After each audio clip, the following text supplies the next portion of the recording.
Welcome back, mystery lovers. Today's case is going to keep you on the edge of your seat. The case of Hannah Hill. Hannah Hill was an 18-year-old girl from Akron, Ohio, born on May 8, 1981. She had a brother named Justin. By the time she turned 18, she had graduated high school and was ready to begin her adult life. Hannah started searching for a job and secured a part-time position as a secretary. After summer, she planned to attend college. With her job, she was able to save money to buy a car. Hannah was beautiful and well-liked in high school. She had many friends and maintained close relationships with them. Hannah had a 19-year-old boyfriend named Brad. They lived together for a while, but their relationship became troubled, leading Hannah to move back in with her parents. A friend later informed Hannah's parents that the couple frequently argued, and these disputes usually ended with Brad hurling insults. When that didn't work, he sometimes resorted to physical force to assert his viewpoint. Despite these issues and her move back home, their romance continued. Friends advised Hannah to end the relationship, believing Brad was not right for her. However, Hannah finds herself attracted to him, as he is her type. On May 19, 1999, Hannah came home from work in the afternoon, as she usually did. After having dinner, taking a bath, and changing into her pajamas, she settled down to watch a movie. Hannah had no plans to go out that evening. However, while she was getting ready for bed, her friend Jennifer called. They talked for a while, and then Hannah unexpectedly decided to change her plans. Around 10 p.m., she changed her clothes and left the house. She told her mother she was going out for business and appeared worried as she hurried away. Her parents didn't have time to ask her questions or understand what was happening. Although they noticed that the phone call seemed to upset her, they weren't overly concerned since Hannah was an adult and often spent nights with her boyfriend or friends. They had no idea that this was the last time they would see their daughter alive. When the parents woke up in the morning, they noticed that their daughter had not returned home at the expected time. This was not unusual, as Hannah sometimes slept over at her boyfriend's house or stayed out late with friends. At first, they were not worried. However, they then received a call from her company, informing them that Hannah had not come to work. This worried them, as it was unusual for her to be absent from work, considering how seriously she took her job. The parents began texting Hannah, but she did not respond. They continued to wait throughout the evening, still unable to find out where she was. They began to worry about her safety. After calling Hannah's friends and boyfriend, but no one had seen her, her parents contacted the police to report her missing. They gave a description of Hannah and mentioned that her car was also missing, suggesting that she had driven away. Despite this, the police did not launch an investigation.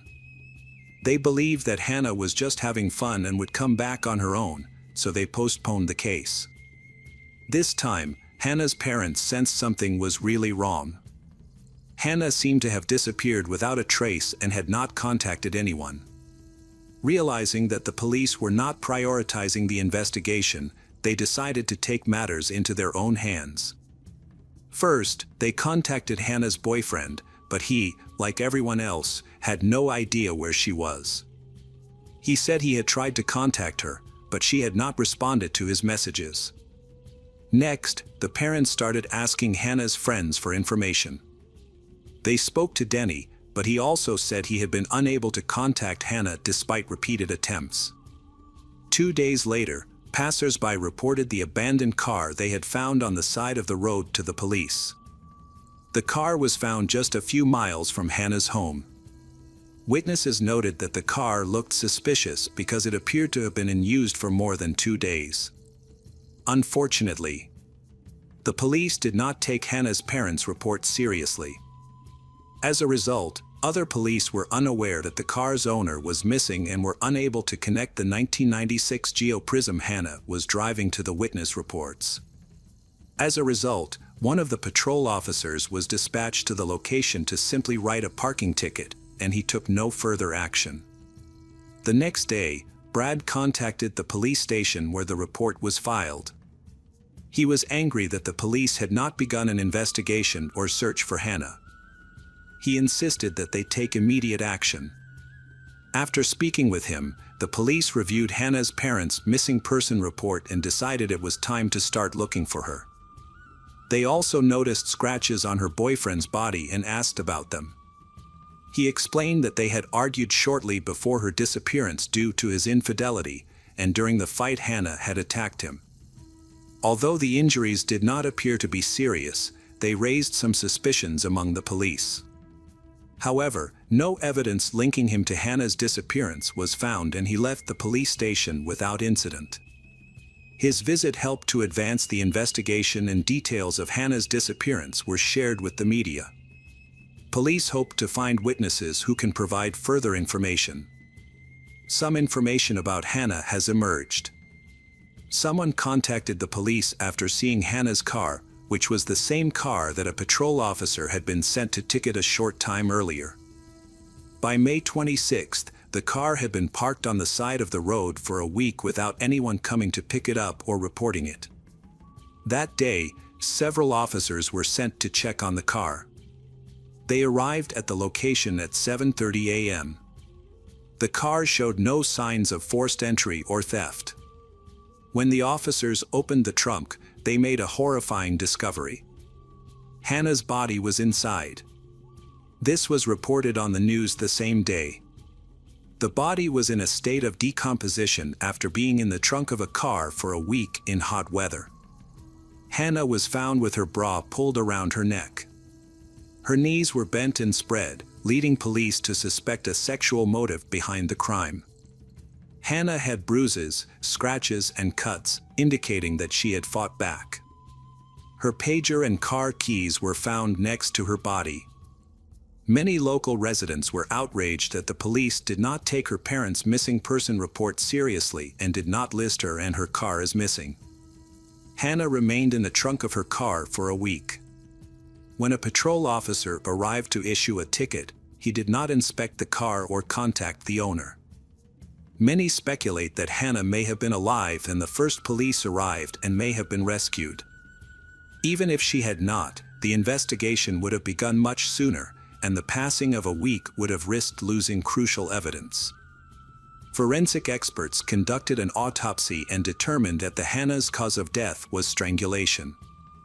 They discovered that she had been gagged, found a white substance on her lips, and noted a bite mark on one of her hands. Her body was covered in bruises and abrasions. Additionally, it was established that she had had an intimate encounter with a man shortly before her death. Forensic experts suspected that she may have been raped based on the positioning of her body, her torn clothes, and the nature of her injuries. It appeared that she had resisted and was strangled before being placed in the trunk. A toxicology report revealed a small amount of alcohol in her system, despite her leaving home completely sober, suggesting she had consumed alcohol elsewhere. Police initially considered Brad the prime suspect because intimate partners were often involved in such cases. When he arrived at the station, they noticed suspicious scratches on his body. Hannah's parents also suspect him of being involved in her disappearance, as they never liked him. During a search of Hannah's home, police found her diary, which detailed her relationship with her boyfriend. They learned that he had been both emotionally and physically abusive towards her, which was confirmed by her diary entries and several witness accounts. The police brought Brad in for questioning. He claimed to have an alibi for the night of her disappearance, stating he was at a party with friends, where they watched TV and drank. Although his alibi was shaky, he passed a polygraph test. Police found him to be genuinely upset and concerned about Hannah, and his body language suggested he was being truthful. The police obtained a recording of Hannah's phone calls that night. They discovered that she had made 4 calls from her home phone. 1 call was to her friend, 2 calls were to Brad, and another call was to a guy named Denny Ross, who was a friend of her boyfriend, Brad. The police then checked Hannah's pager. They discovered that on the night of her disappearance, she had sent several messages to her friends, including Denny, who was mentioned in her diary. Recently, they had become closer and often talked to each other. However, Hannah's friend insisted that their relationship was not romantic. They became friends mainly because Denny's house was a popular spot for parties, as he lived alone without his parents, allowing people to enjoy themselves freely. Their interactions were purely friendly. The police began to view Denny, Hannah's friend, as a suspect in her murder since he might have been the last person to see her alive. Friends described Denny as potentially aggressive, stating that he always got what he wanted and could behave rudely. Police discovered that Denny had a legal problem 2 weeks before Hannah went missing. He had been arrested while selling illegal drugs for $500. Denny quickly admitted to drug possession and trafficking charges. On May 26, he received a suspended sentence for his drug trafficking charges. Police went to Denny's home to question him and investigate his possible involvement in Hannah's disappearance and murder. When police arrived, they found Denny wearing a cast on his arm. Surprisingly, he was on the phone and told police he was talking to a lawyer. Denny claimed that he had injured his hand in a fight a few weeks earlier.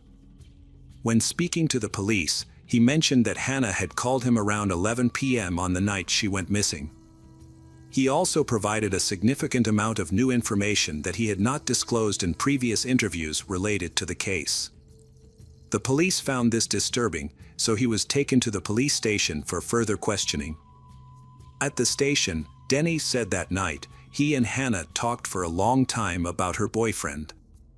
She arrived feeling upset and unhappy in her relationship, expressing her frustrations and appearing ready to end it. After their lengthy conversation, they shared a kiss, and then she left around 1:30 a.m.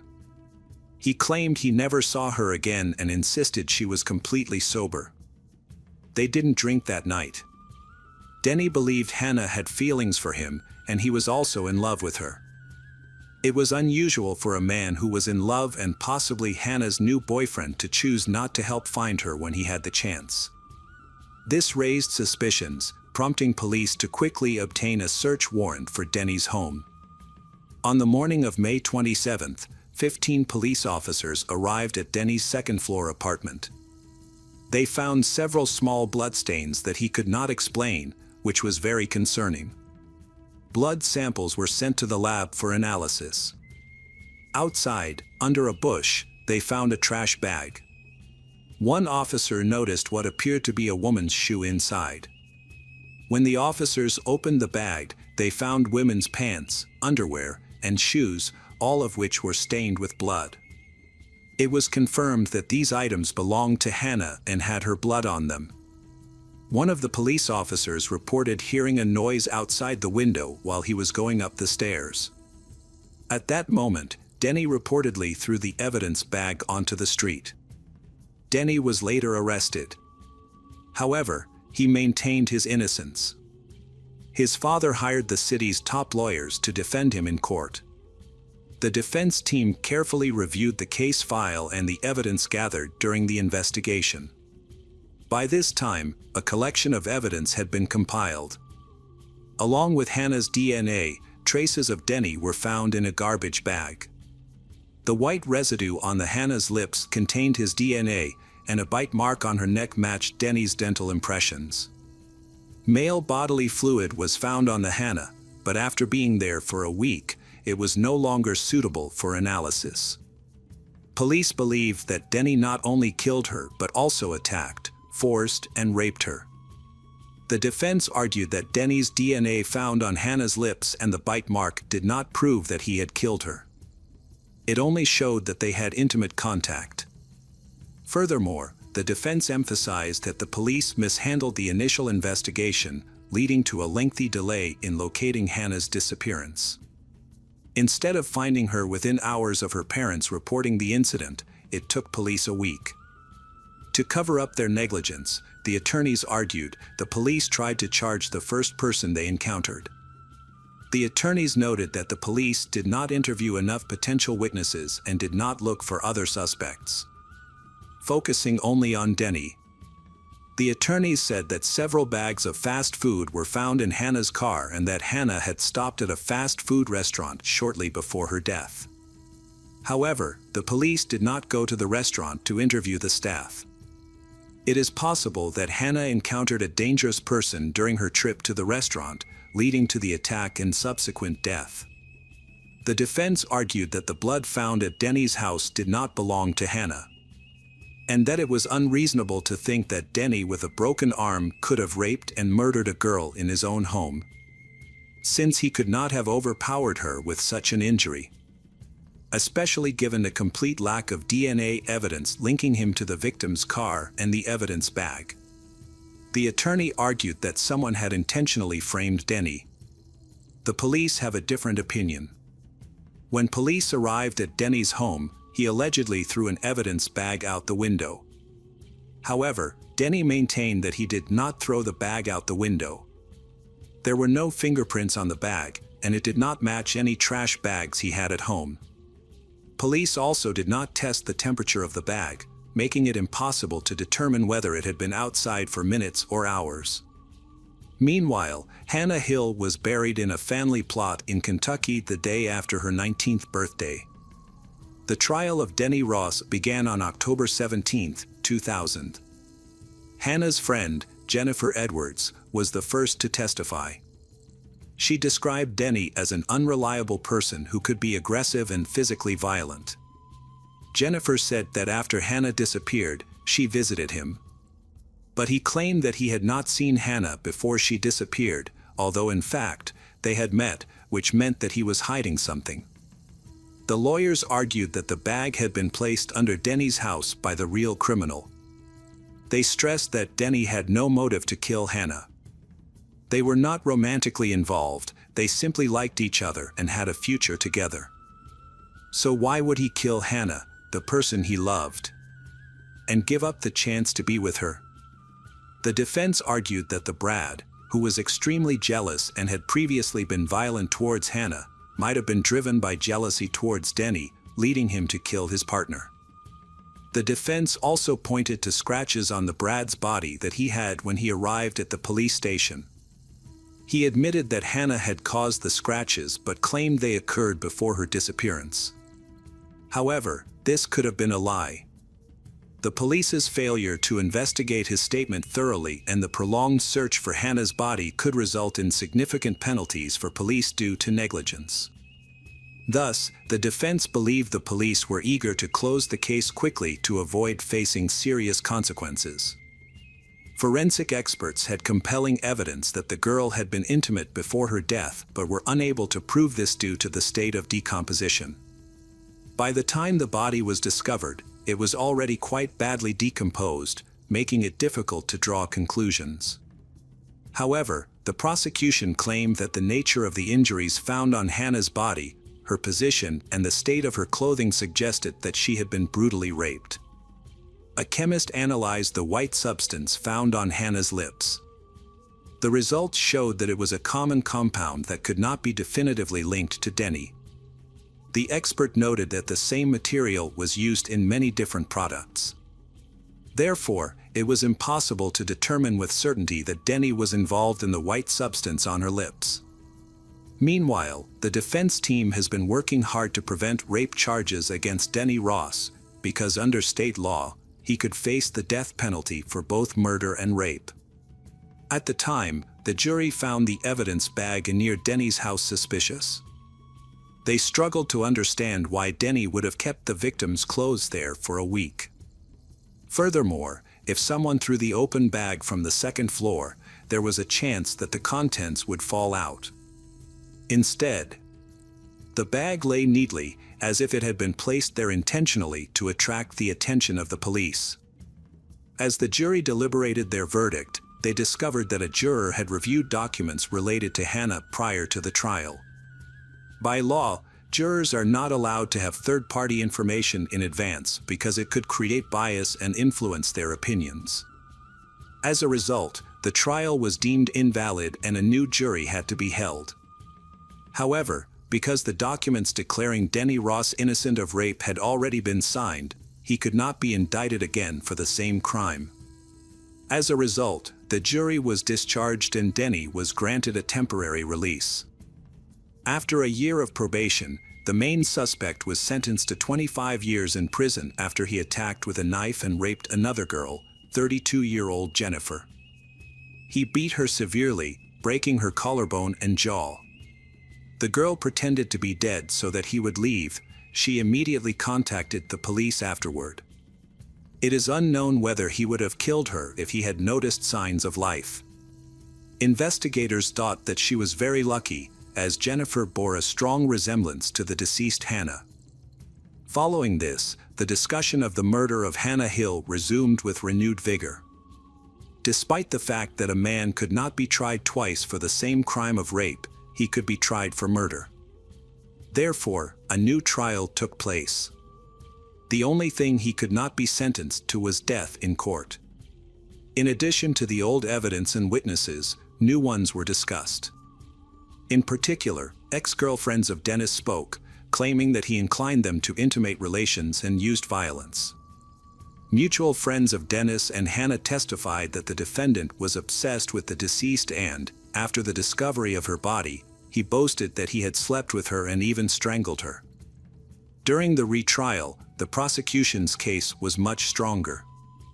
DNA testing had advanced significantly since Hannah's death, allowing experts to detect Dennis's DNA in drops of blood on Hannah's trousers and underwear. Dennis's DNA was also found under the fingernails on Hannah's left hand and on the deceased's t-shirt. A witness was found who saw Dennis throwing something out of the window of his apartment.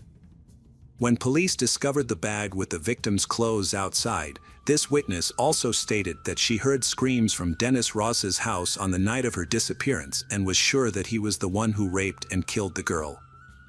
The witness even listened to a phone conversation in which they were discussing Hannah. The state appealed and that decision was overturned. Denny could have faced a retrial and he returned to court in 2012 to face murder charges. The trial also mentioned his attack on Jennifer, who survived and survived. Jennifer said that they met at a bar, had a few beers, and she invited him to her house with friends. However, when they returned, Jennifer began to feel unwell and asked everyone to leave. Everyone left, except Denny, who went upstairs to use the bathroom. After a while, Jennifer went looking for Denny. When she found him, he attacked her, stabbed her in the face and dragged her down the stairs. He hit her with such force that he broke her jaw and collarbone. Denny threatened to kill her children if she tried to escape. When Jennifer tried to run away, he choked her from behind. He raped her while holding a knife and continued to choke her. Jennifer was shocked when she couldn't breathe and passed out several times. She pretended to be dead, at which point Denny released her but showed no concern for her condition. Denny eventually kicked her several times, but she remained still, and he eventually left. She then called 911. Jennifer spent 6 months recovering in the hospital. In response to his testimony, Denny claimed it was a lie and insisted that they had consensual sex. When asked about Jennifer's injuries, he suggested that she must have fallen or been attacked by someone else, denying any involvement. Denny's father, Alan, defended his son during the trial. He explained that he was at Denny's house when Hannah arrived that night. She was crying and depressed after an argument with her boyfriend. Hannah needed Denny's support, and they talked to each other instead of going out. By the end of the night, she had made it out safely. Alan believed that Hannah may have been attacked outside, but he insisted that it was not his son who hurt her. The prosecution presented a different version of events, claiming that Hannah, upset over an argument with her boyfriend, went to Denny for comfort because she trusted him. They alleged that Denny took advantage of her vulnerability and began harassing her, but she refused. The prosecution raised doubts about Alan's presence in the house, noting that Denny lived alone. With the new evidence, the jury concluded that there was enough evidence to convict him. As a result, Denny Ross was convicted of murder and tampering with evidence. 13 years after Hannah Hill's death, Denny was sentenced to life in prison. He will be eligible for parole in 19 years, when he will be 67 years old.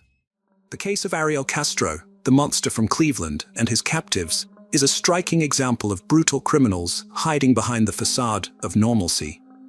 Maniacs like Castro often appear as good, law-abiding citizens, fooling neighbors, friends, colleagues, and even close relatives who are unaware of their double lives. Unlike many, Ariel Castro was never a model family man or worker. He was a tyrant to his wife, who chose to stay silent about her suffering. Thus, people around them sincerely viewed Ariel as a good-natured, friendly, and helpful neighbor. This perception shattered in the spring of 2013, when the world learned about the Cleveland monster, who had kept 3 girls captive in his home for 10 years. The revelation shook the country, particularly shocking the local residents, as the missing girls were from the same neighborhood and trusted Castro enough to accept rides from him. Remarkably, Castro even participated in the search efforts for his victims, becoming a volunteer, yet no one suspected him. Let's delve into how this criminal managed to stay hidden in plain sight, continue kidnapping girls, and evade detection. Ariel Rodriguez Castro was born on July 10, 1960 in Yauco, Puerto Rico, as the third of 4 children in a poor family. His parents, Liliana Rodriguez and Pedro Castro, constantly fought and eventually divorced before Ariel started school, leaving his mother to care for him and his siblings, O'Neill, Pedro, and Bonita. Struggling to make ends meet, the family moved to Reading, Pennsylvania, in southeastern USA. However, they soon moved to the neighboring state of Ohio, finally settling in Cleveland, a city that at the time welcomed migrants from Latin American countries. Pedro Castro also moved to Cleveland with his new wife and their joint children, settling nearby so the children from his first marriage could freely communicate with their father, which Liliana never forbade. Although their father willingly contacted his older children, he never helped them financially. Liliana later remarried, giving Ariel 4 more siblings. Ariel attended Lincoln West High School in Cleveland, graduating in 1978. He studied music and regularly attended church with his family, presenting as a model Christian, but was a domestic tyrant. In his teens, Ariel met a girl named Grimilda Figueroa, whose family lived across the street. They attended the same school, quickly became friends, and later developed a romantic relationship. For a long time, they lived with their parents because they couldn't afford their own place. In the early 1990s, after saving enough money, the couple moved into a house on Seymour Avenue in southwest Cleveland. This 2-story building, erected in 1890 and later reconstructed, had 4 bedrooms, a dining room, 1 bathroom, and a large unfinished basement. According to Grimilda's sister, Alita Caballo, Grimilda complained that her life became a nightmare after moving into the new house. Ariel regularly abused her, both physically and emotionally. Grimilda believed things would improve after marriage and children, but the abuse worsened. She hid bruises and abrasions under her clothes, blaming visible injuries on clumsiness. In 1993, Ariel beat Grimilda so severely that she needed medical attention. Grimilda suffered fractured ribs, a broken nose, and broken arms after being pushed down the stairs by her husband. Despite her severe injuries, she refused to file a police report, and the incident was hushed up. After receiving medical attention, she returned to her abusive husband. Ariel remained quiet for a while, fearing police attention, but soon realized he could get away with it, and continued to beat his wife. In the mid-1990s, he inflicted a head injury that caused a blood clot and an inoperable tumor. Ariel was arrested, but released a day later, as Grimilda did not press charges and even requested his release. By the late 1990s, Grimilda, tired of the abuse, filed for divorce, secured custody of their 4 children, Arlene, Antonio, Angie, and Amelia, and moved out. Her nightmare continued as her ex-husband pursued, blackmailed, and threatened her. Grimilda sought a restraining order, which was issued 3 times but revoked each time. She passed away in late April 2012 from complications related to the brain tumor. By then, her children were grown and independent, but maintained a warm relationship with their father. In the early 2000s, Ariel lived alone on Seymour Avenue, worked as a school bus driver, played guitar at city festivals, and was known as a good-natured, hospitable neighbor. Nevertheless, there were oddities in Castro's behavior that went unnoticed. For instance, he was prosecuted several times for traffic violations, including speeding and making dangerous U-turns while driving a school bus. These infractions led to fines and a suspension, culminating in his firing in early 2013 after a maneuver endangered his passengers. Ariel frequently changed musical groups due to tardiness and disrupting rehearsals and concerts. After separating from his wife, he never invited anyone inside his house, though he regularly hosted backyard barbecues. His strangeness did not raise concern. He was seen as eccentric but harmless. No one could have guessed the danger behind his friendly facade. His first victim was Michelle Knight. On August 23, 2002, Ariel decided to kidnap and imprison her. Michelle, born on April 23, 1981, in Cleveland, had a troubled youth, often ran away from home, and had a police record.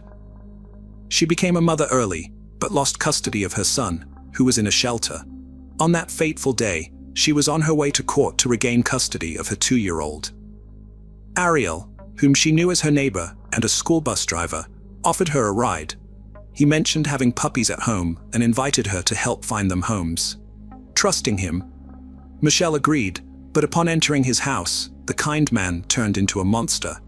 He severely beat and assaulted her, then chained her in the basement. For days, he starved her, deprived her of water, and repeatedly abused her. She was unable to move and begged for her release, promising silence. When Michelle's mother reported her missing, the police did not prioritize her case. Years later, after the terrible truth came to light, police officers admitted that Michelle Knight's case was not a priority, and limited resources were allocated to the investigation. Firstly, Knight was an adult. Secondly, she had previously left home multiple times. Thirdly, she had legal issues. Most importantly, authorities believed she was avoiding court proceedings related to her son's custody. Michelle's relatives tried to find her through their own efforts, involving neighbors, friends, and anyone concerned.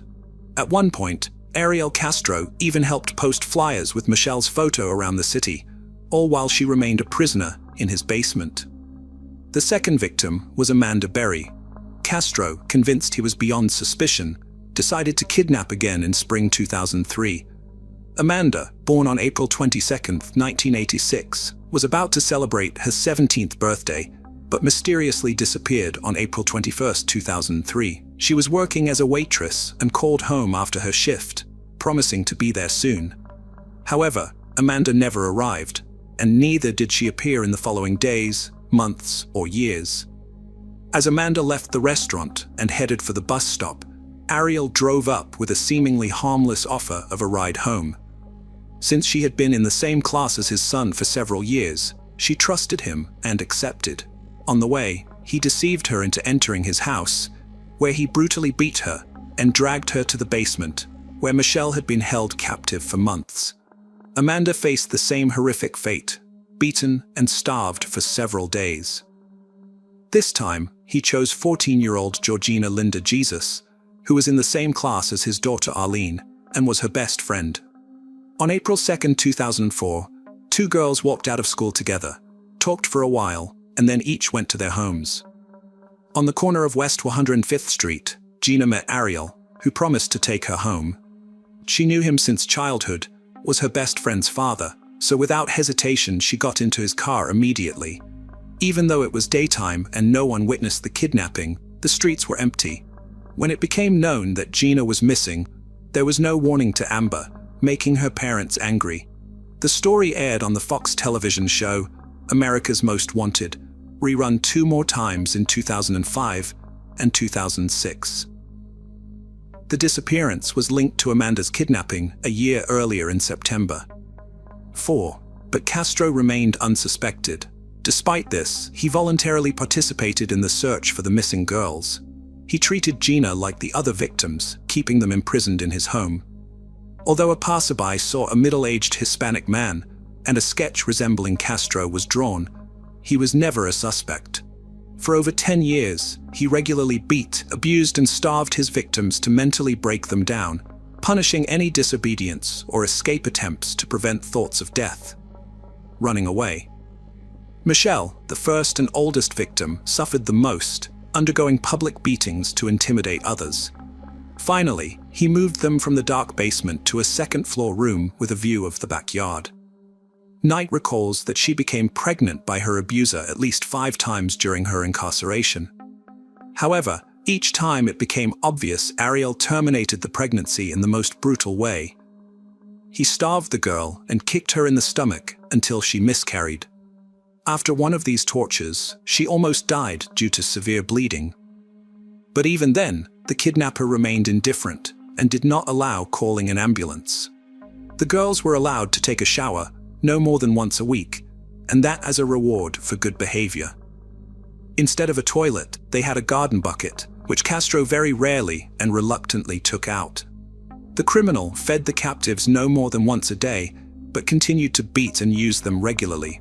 One day he gave the girls a puppy, but a week later he brutally killed the dog in front of them as punishment for Michelle's disobedience.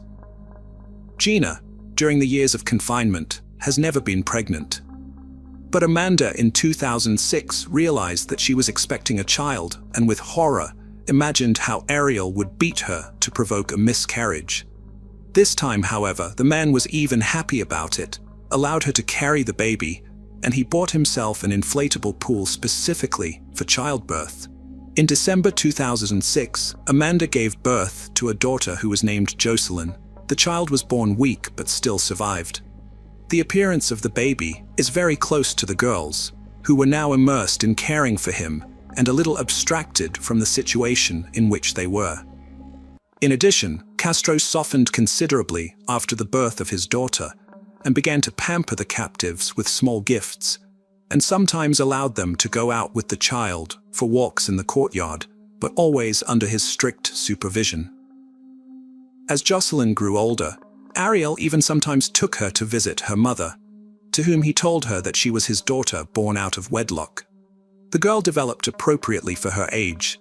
She articulated herself adeptly, a skill instilled by her mother's tutelage in literacy and numeracy.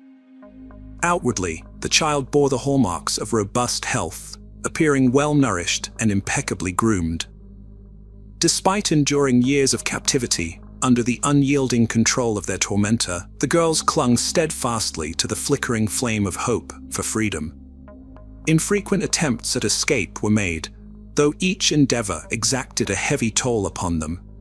Cruy and Ariel, confident in their ability to preempt their every move, faltered fatally on May 6, 2013. Amanda seized the fleeting chance when an unlocked door beckoned, frantically alerting a passing neighbor by pounding and shrieking at a window. Though initially perplexed, the neighbor's intuition was roused, prompting swift action and summoning law enforcement to the scene.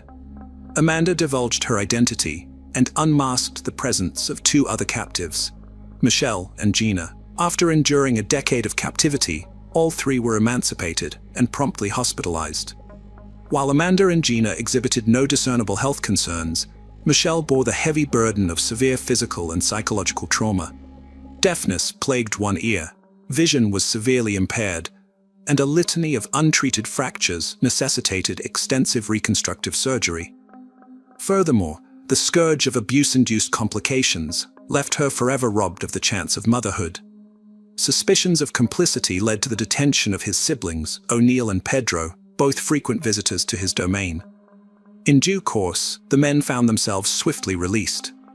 On the other hand, Castro faced a litany of charges, including kidnapping, abuse, assault, forced imprisonment, and the heinous act of terminating 5 unborn lives. While the legal ramifications of these charges could have sentenced him to life behind bars, the prosecution aimed for the ultimate punishment, the death penalty, branding Castro as the Cleveland Monster. However, A surprising twist unfolded as Castro opted to collaborate with the investigation, confessing his guilt and recounting the harrowing events in exchange for a commutation of the death penalty to life imprisonment. In his chilling narratives, he meticulously detailed the days of abduction and the subsequent torment inflicted upon his victims, all the while deflecting responsibility onto the very individuals he subjected to such horrors. August 1, 2013 marked the culmination of legal proceedings, with Castro sentenced to spend the remainder of his days incarcerated without the possibility of parole. Yet, his parting words echoed with a mix of remorse and denial as he tendered an apology to his victims, claiming affliction rather than culpability, and casting blame upon law enforcement for their purported ineptitude in failing to uncover the atrocities transpiring right under their noses. Castro's residence met its end on August 7, 2013, reduced to rubble in a symbolic act of closure. The solemn occasion was attended solely by the kin of Michelle Knight and Gina DeJesus, with other participants of the nightmarish ordeal choosing to abstain, unwilling to revisit the site that had served as the backdrop for their unimaginable anguish. Nevertheless, amidst the rubble emerged a glimmer of hope, as on July 9, 2013, Knight, Berry, and DeJesus released a joint video expressing profound gratitude to the public for their unwavering support throughout their journey toward reclaiming their lives. It was their only joint statement after which, despite the years spent together in confinement, the girls chose never to speak to each other again. The maniac was transferred to a correctional center in Orient, Ohio, after his conviction and placed under special supervision. But on September 3, 2013, just a month after he began serving his life sentence, the Cleveland monster was found hanging from a sheet in his prison cell. All attempts to revive him were unsuccessful. He was 53 years old at the time of his death. Michelle Knight, after her release, preferred to change her name and place of residence. She did not give interviews, but a few years later published a book in which she recounted all the horrors she had experienced in the Castro home. Her child was adopted after his mother disappeared. The woman later tracked down his adoptive parents, but it is not known whether she was able to establish contact with her now adult son. Barry and Jesus received diplomas from John Marshall High School in 2015 because they never had time to graduate. Gina later volunteered on the Amber Alert Committee, and Barry joined Fox affiliate WJW in Cleveland in 2017, where she hosts a missing persons column. Castro family members disowned Ariel, condemned his actions, and apologized to his victims and their families. The perpetrator's eldest daughter, Amelia, is now serving a 25-year prison sentence for assault and attempting to take a man's life. His youngest daughter, Arlene, apologized to former best friend Gina for the way her father treated her. Castro's son, Antonio, said he had been to his father's house and saw that some rooms were locked and inaccessible, but his parent explained it was because he was saving money on heating. In 2018, Michelle published a book titled Life After Darkness: Finding Healing and Happiness After the Cleveland Kidnappings. DeJesus also wrote a book of memoirs titled Hope, a memoir of survival in Cleveland. There have also been numerous documentary projects and 2 feature films about those horrific events: Prisoners of Cleveland, which was released in 2015, and Kidnapped in Cleveland, which was released in 2021. Ariel Castro's case is one of the most horrifying cases in American criminal history. Castro was convicted of kidnapping, holding, and sexually abusing 3 women for more than a decade in his home. Castro kidnapped Amanda Berry, Gina DeJesus, and Michelle Knight at his home in the Tremont section of Cleveland. He kept them in terrible conditions, imprisoned in small rooms, and subjected to physical and mental torture. Finally, Berry managed to escape captivity by banging on the door and calling for help. She and the baby girl she gave birth to in captivity were rescued, along with DeJesus and Knight. When the police arrived, they discovered the brutal tragedy that Castro had caused. Castro was later arrested and convicted of a series of crimes, including rape, illegal arrest, and unresolved murder. He received a sentence of life in prison plus 1,000 years. However, he committed suicide in prison in September 2013, just 2 months after his arrest. This case caused a stir and sparked special interest in the issue of domestic violence and human rights protection. Sometimes, facing a harsh truth is better than the torment of not knowing. That's exactly what Maria Leone believed when her 16-year-old daughter vanished without a trace. Initially, everyone clung to the hope that the girl would be found alive. But time went on. Those hopes began to fade. Maria started praying that her daughter would be found, even if she wasn't alive, so she could lay her child to rest properly. Yet, no one anticipated how dreadful the resolution would turn out. The case involving the murder of young schoolgirl Melanie Stacy Amaya shook Colombia with its brutality and shocking outcome. The most horrifying element was that those involved were ordinary teenagers who had recently been romantically linked. Let's delve into this grim story from the beginning to understand how a love-struck boy transformed into a cold-blooded killer who executed his ex-girlfriend. We will also examine any adult oversights and consider whether this tragedy might have been preventable. Who was Melanie Stacy Amaya? Our focus today is on her life and untimely demise.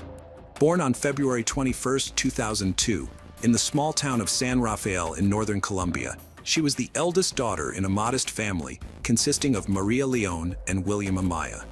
2 years later, they welcomed another daughter named Natalie. From an early age, both girls were very close-knit, sharing secrets and developing strong bonds with their mother. Melanie showed creative talents early on. She drew beautifully and had an innate passion for cosmetics. She loved painting her dolls' faces along with those of her mother and sister, and even friends, declaring she'd become a stylist and makeup artist someday.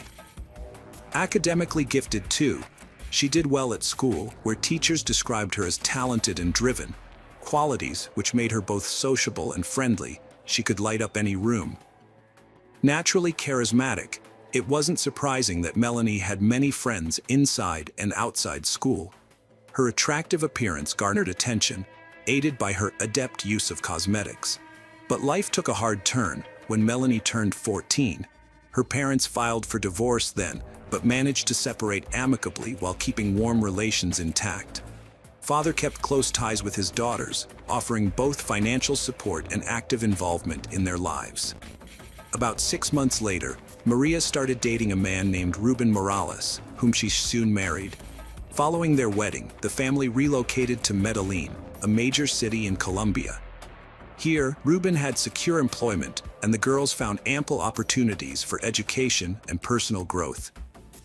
The stepfather developed an excellent relationship with his teenage stepdaughters. He readily invested in their education and hobbies, ensuring the girls enjoyed a more comfortable life. Treating them as his own daughters, he surrounded them with care and attention. During high school, Melanie began exhibiting a challenging, somewhat rebellious nature. She became seriously interested in music and even contemplated leaving school to focus solely on this passion. Dreaming of becoming a DJ, she requested a mixing desk for her birthday. Additionally, she had several large tattoos on her arms, back, chest, and leg, bold and brightly colored. Her parents did not impede her quest for self-expression, but were shocked upon discovering that Melanie experimented with illegal substances. Beneath her unconventional behavior and appearance experiments was an individual who ultimately led to her demise. On her 14th birthday in 2016, Melanie decided to host a party inviting all her friends along with a DJ. Lacking funds for hiring a professional musician, but receiving contact information from acquaintances, Melanie reached out to 16-year-old Miguel Angel Perea, an aspiring yet talented disc jockey. After some deliberation, the birthday girl decided to call him. Miguel proved exceptionally talented and possessed notable charisma. He captivated young Melanie completely. Then, after celebrating her birthday, they continued communicating. Within weeks, teenagers were frequently seen together, strolling through parks or around the city streets. Melanie introduced him as her boyfriend.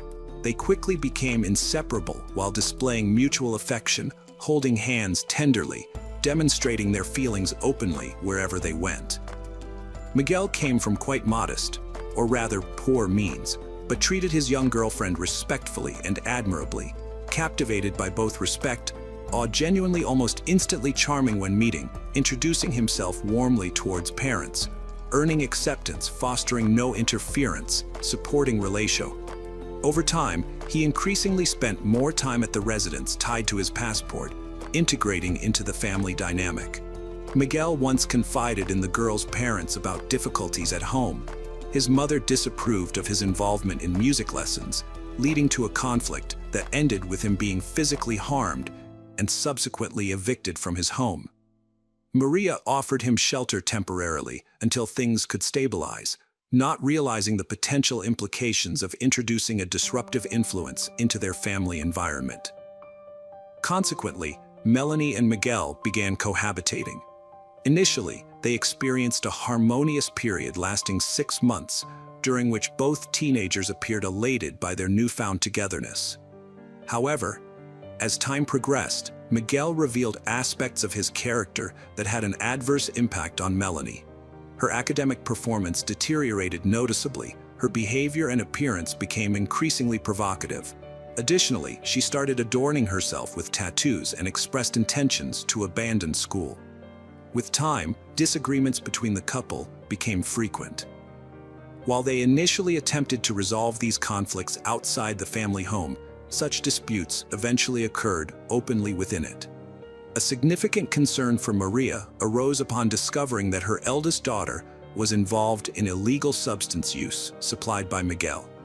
In response to this revelation, Maria initiated a serious conversation with Melanie, who admitted tearfully to limited experimentation with drugs and promised never to engage in such behavior again.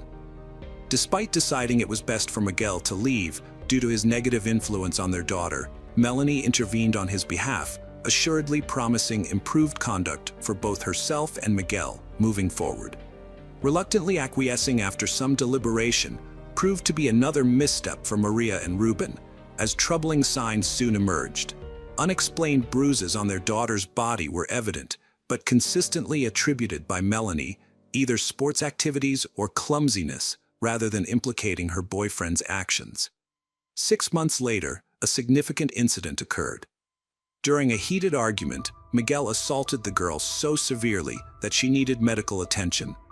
Maria wanted to file a police report for assault and bodily harm, but Melanie discouraged her, stating she would deny everything and refuse to accuse her partner. Melanie's parents tried to separate the couple and forbid them from living together. However, Melanie threatened to run away with him if their relationship was obstructed in any manner. This toxic relationship persisted for over 2 years until Melanie recognized it was detrimental to her well-being. In early May 2018, another intense quarrel erupted between the teenagers, escalating into physical violence. This time, Melanie took initiative and told Miguel their relationship was over. She demanded he pack his belongings and leave her home immediately, or she would contact the police about the abuse she endured. Miguel complied with her demands, but later asked for forgiveness. Despite this, he could not let go emotionally. Miguel began stalking Melanie, tracking her movements and monitoring whom she interacted with, and he regularly called and messaged her. His messages ranged from declarations of love and apologies to death threats. Concerned about this obsessive behavior, Ruben sought a restraining order against Miguel for the safety of his stepdaughter. Nevertheless, law enforcement dismissed his concerns, seeing no threat in what they perceived as teenage drama. Maria also reached out to the prosecutor's office, citing potential danger posed by Miguel. However, authorities did not take her seriously either. They assumed incorrectly that an 18-year-old young man wouldn't harm his ex-partner, a belief rooted in unfamiliarity with his true nature. Mysterious disappearance of a schoolgirl. Almost 2 months had passed since the couple's separation. Miguel seemed to have calmed down and was no longer looking for meetings with Melanie. The girl lived her old life. Her grades at school improved noticeably. She met with friends and practiced music. Her parents also no longer had reason to worry. They tried to cross out the former boyfriend of their daughter from their memory, and forget him like a bad dream. On June 28, 2018, Melanie was excited to attend a birthday party for her close friend. The event was scheduled to take place at one of the city's most popular nightclubs. To ensure she looked stunning, Melanie meticulously prepared herself by selecting an outfit, applying makeup, and styling her hair. Once she felt ready, she said goodbye to her mother and assured her she'd be back not too late before leaving in a waiting cab. Maria trusted her daughter's friends well enough not to worry excessively. However, the next morning brought concern when Maria realized that Melanie had not returned home. She attempted to contact Melanie but discovered that her phone was turned off, a distressing sign. Despite this, Maria tried to stay calm by telling herself that the teenagers might have simply lost track of time and that Melanie's phone battery could be dead. Around lunchtime, Maria called Isaac and was shocked to hear that Melanie never arrived at the party. None of their friends had seen or heard from her either. Frantic with worry, Maria began calling all of Melanie's friends and classmates. Unfortunately, no one could provide any useful information about her whereabouts since she left the house. In response, Maria promptly contacted William, Melanie's father, and he rushed over immediately. Together with Ruben, the stepfather, they went to file a missing persons report at the police station. However, they encountered bureaucratic indifference, as authorities noted that it is necessary to wait 24 hours and suggested that Melanie might just be asleep at a friend's place post-party. Refusing to waste precious time waiting passively for answers, the parents along with Ruben decided on taking swift action themselves. They mobilized relatives and friends in their search efforts by contacting all known acquaintances and visiting familiar places where she might have gone, while also distributing hundreds of flyers around the city, hoping for leads on Melanie's location. The next story we're sharing is about the Miller case. Bruce Miller was truly a kind man who carried the full weight of responsibility on his shoulders. He worked tirelessly, often without rest, to support his family, never holding back. His life was dedicated to making his wife happy. He was her supporter, her protector, and her source of stability. But in a cruel twist of fate, instead of being rewarded for his dedication and love, he became the victim of a ruthless crime. Bruce fell prey to the dark side of the internet. His feelings for Cherie grew after he hired her and helped raise 3 children with her. They eventually fell in love 2 years later, and this emotion completely consumed him. Bruce decided to adopt her children to create a united family and home for them all together. However, Cherie concealed her true intentions. While Bruce believed in their bright future together, she led a double life and deceived him. The computer Bruce bought for Cherie turned out to be more than just a gift. It became an instrument in her dreadful scheme. Instead of using it for business growth, she used it to plan his murder. Cherie came to realize that divorce wouldn't bring her desired wealth, and so she resorted to drastic measures by manipulating Bruce's feelings and using him as an instrument in her cruel plot. This case could be seen as one of its kind, a pioneering example where online interactions played a critical role in criminal activity. Perhaps this marked one of the first instances when internet communication became pivotal in legal proceedings. A fascinating development indeed. In today's era, such cases are increasingly common compared to times when the internet was nascent and people were unaware that everything they did online could be tracked or restored. Cherie, like many others at that time, had no idea that deleted messages could be recovered later on. It also highlighted how dangerous it is chatting with strangers online and just how much one's life can change due to this form of communication. There are always individuals who find themselves unexpectedly at center stage, plunged into worlds full mysteries, intrigue. And Bruce surely counted among those people, a person whose story is packed with secrets, unexpected turns. Born on July 26, 1951 in Flint, Michigan, During younger years, Bruce worked as mechanic General Motors factory, but later changed course, opening own business salvage yard, deal-told cars reselling spare parts despite handling large cash sums, dealing different social groups, still known generous, kind-hearted individuals. Sometimes he even bent law falsifying license plates. Though rarely done, didn't have many romantic relationships. Followed marriages, both ending divorce, finally meeting fate, bringing final love. Cherie Miller. Cherie often displayed unusual habits, behavior, according to her friends. She would act as if she were creating a new identity on the internet while engaging in flirtatious conversations with strangers. People's opinions were divided. Some believed Bruce was aware of it, but chose to ignore it, finding easier to maintain the status quo. Bruce valued his marriage and cherished the stability provided by Cherie, along with his efforts to adopt her 3 children. Cherie also aimed to preserve their marital bond. She had affection for Bruce and appreciated the appealing lifestyle he offered, even after she had misused his credit cards shortly following their wedding. This did not perturb Bruce much. Their relationship was as volatile as Cherie's personal life itself. They maintained a working routine during the day and spent intimate moments at night. Amid this familial bliss, Cherie's online alter ego began to emerge alongside her growing confidence. Her chat interactions became increasingly explicit, often focusing on sexual topics with various men under different aliases such as Horny 24-21, Love Me Slowly, and I Want to Be Seduced. Rather than sticking with consistent contacts, she preferred engaging with new individuals once boredom set in, initiating cycles of flirting anew each time. As per her own explanation, these interactions were mere playful engagements, a game wherein each new man represented another level of progress that boosted her sense of invincibility. This detached mentality eventually led Cherie down a detrimental path. Amidst her frequent online activities, Cherie encountered Jerry Cassidy, a former police officer residing in Reno, Nevada, and they quickly developed romantic feelings for each other. It seemed Jerry held a special place for Cherie in contrast to previous online acquaintances.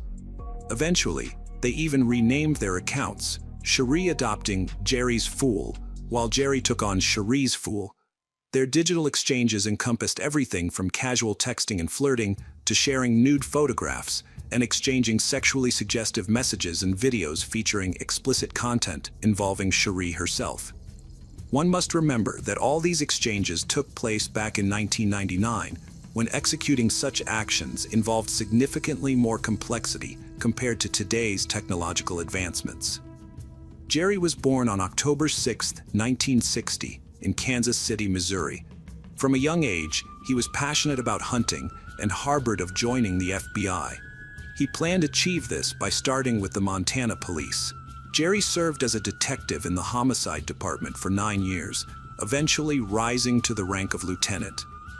However, by the end of his tenure, things took a troubling turn. While investigating one case, Jerry uncovered several fraudulent documents within the department. It was clearly an inside job. Acting responsibly, he reported these findings to his superior. Unfortunately, word got out among his colleagues. They branded him a snitch and ostracized him, jeopardizing his career. The situation escalated until it became evident that he was no longer welcome there. After being demoted, Jerry chose to resign from his position in 1994. This had a profoundly negative impact on him. Consequently, he began struggling with alcohol and substance addiction while also battling depression. Not long after these events unfolded, Jerry's wife divorced him. This divorce further affected him, as it resulted in losing visitation rights with their son. Despite these setbacks, Jerry managed to reclaim some stability by taking up employment as a security officer at Harrah's Kansas City Hotel and Casino. In 1999, he relocated to Reno and found work at another casino there. During this period, Jerry met Cherie through an online platform and soon transitioned their relationship into real-life interactions. Rather than viewing the relationship as a passionate affair, Cherie started to exploit Jerry. Her influence over him became evident to those who knew him well. He observed that Jerry seemed to exhibit symptoms akin to bipolar disorder. He was highly enthusiastic when Cherie was around, and deeply despondent in her absence. It wasn't long before Cherie began her deceitful manipulations. In September, she falsely declared that she was pregnant with Jerry's child. Shortly after, she claimed that she had miscarried due to Bruce allegedly beating her, though this was entirely untrue.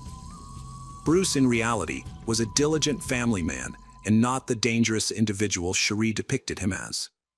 Jerry, unaware of the truth, became exceedingly angry.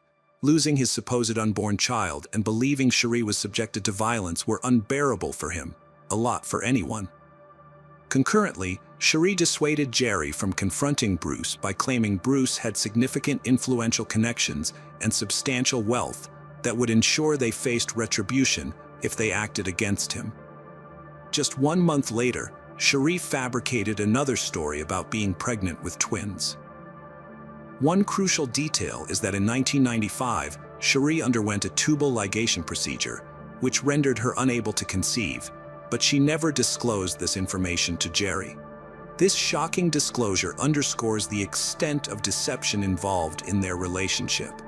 On November 5, 1999, Jerry received a disturbing email that was purportedly from Bruce. The message stated that Cherie was gaining weight due to the 2 unborn children she was carrying and expressed her desire for an abortion to lose the extra pounds. Jerry, filled with anxiety, attempted to reach out to Cherie, but could only manage a brief text conversation in which she mentioned needing to leave for a few days. The following day brought another message, supposedly from Bruce. This time it informed Jerry that Cherie would be returning home soon and implied that the abortion had been completed successfully. However, it also indicated that Cherie would no longer be able to conceive. Enclosed in this communication was a staged photograph showing Cherie covered in bruises. Jerry experienced overwhelming rage.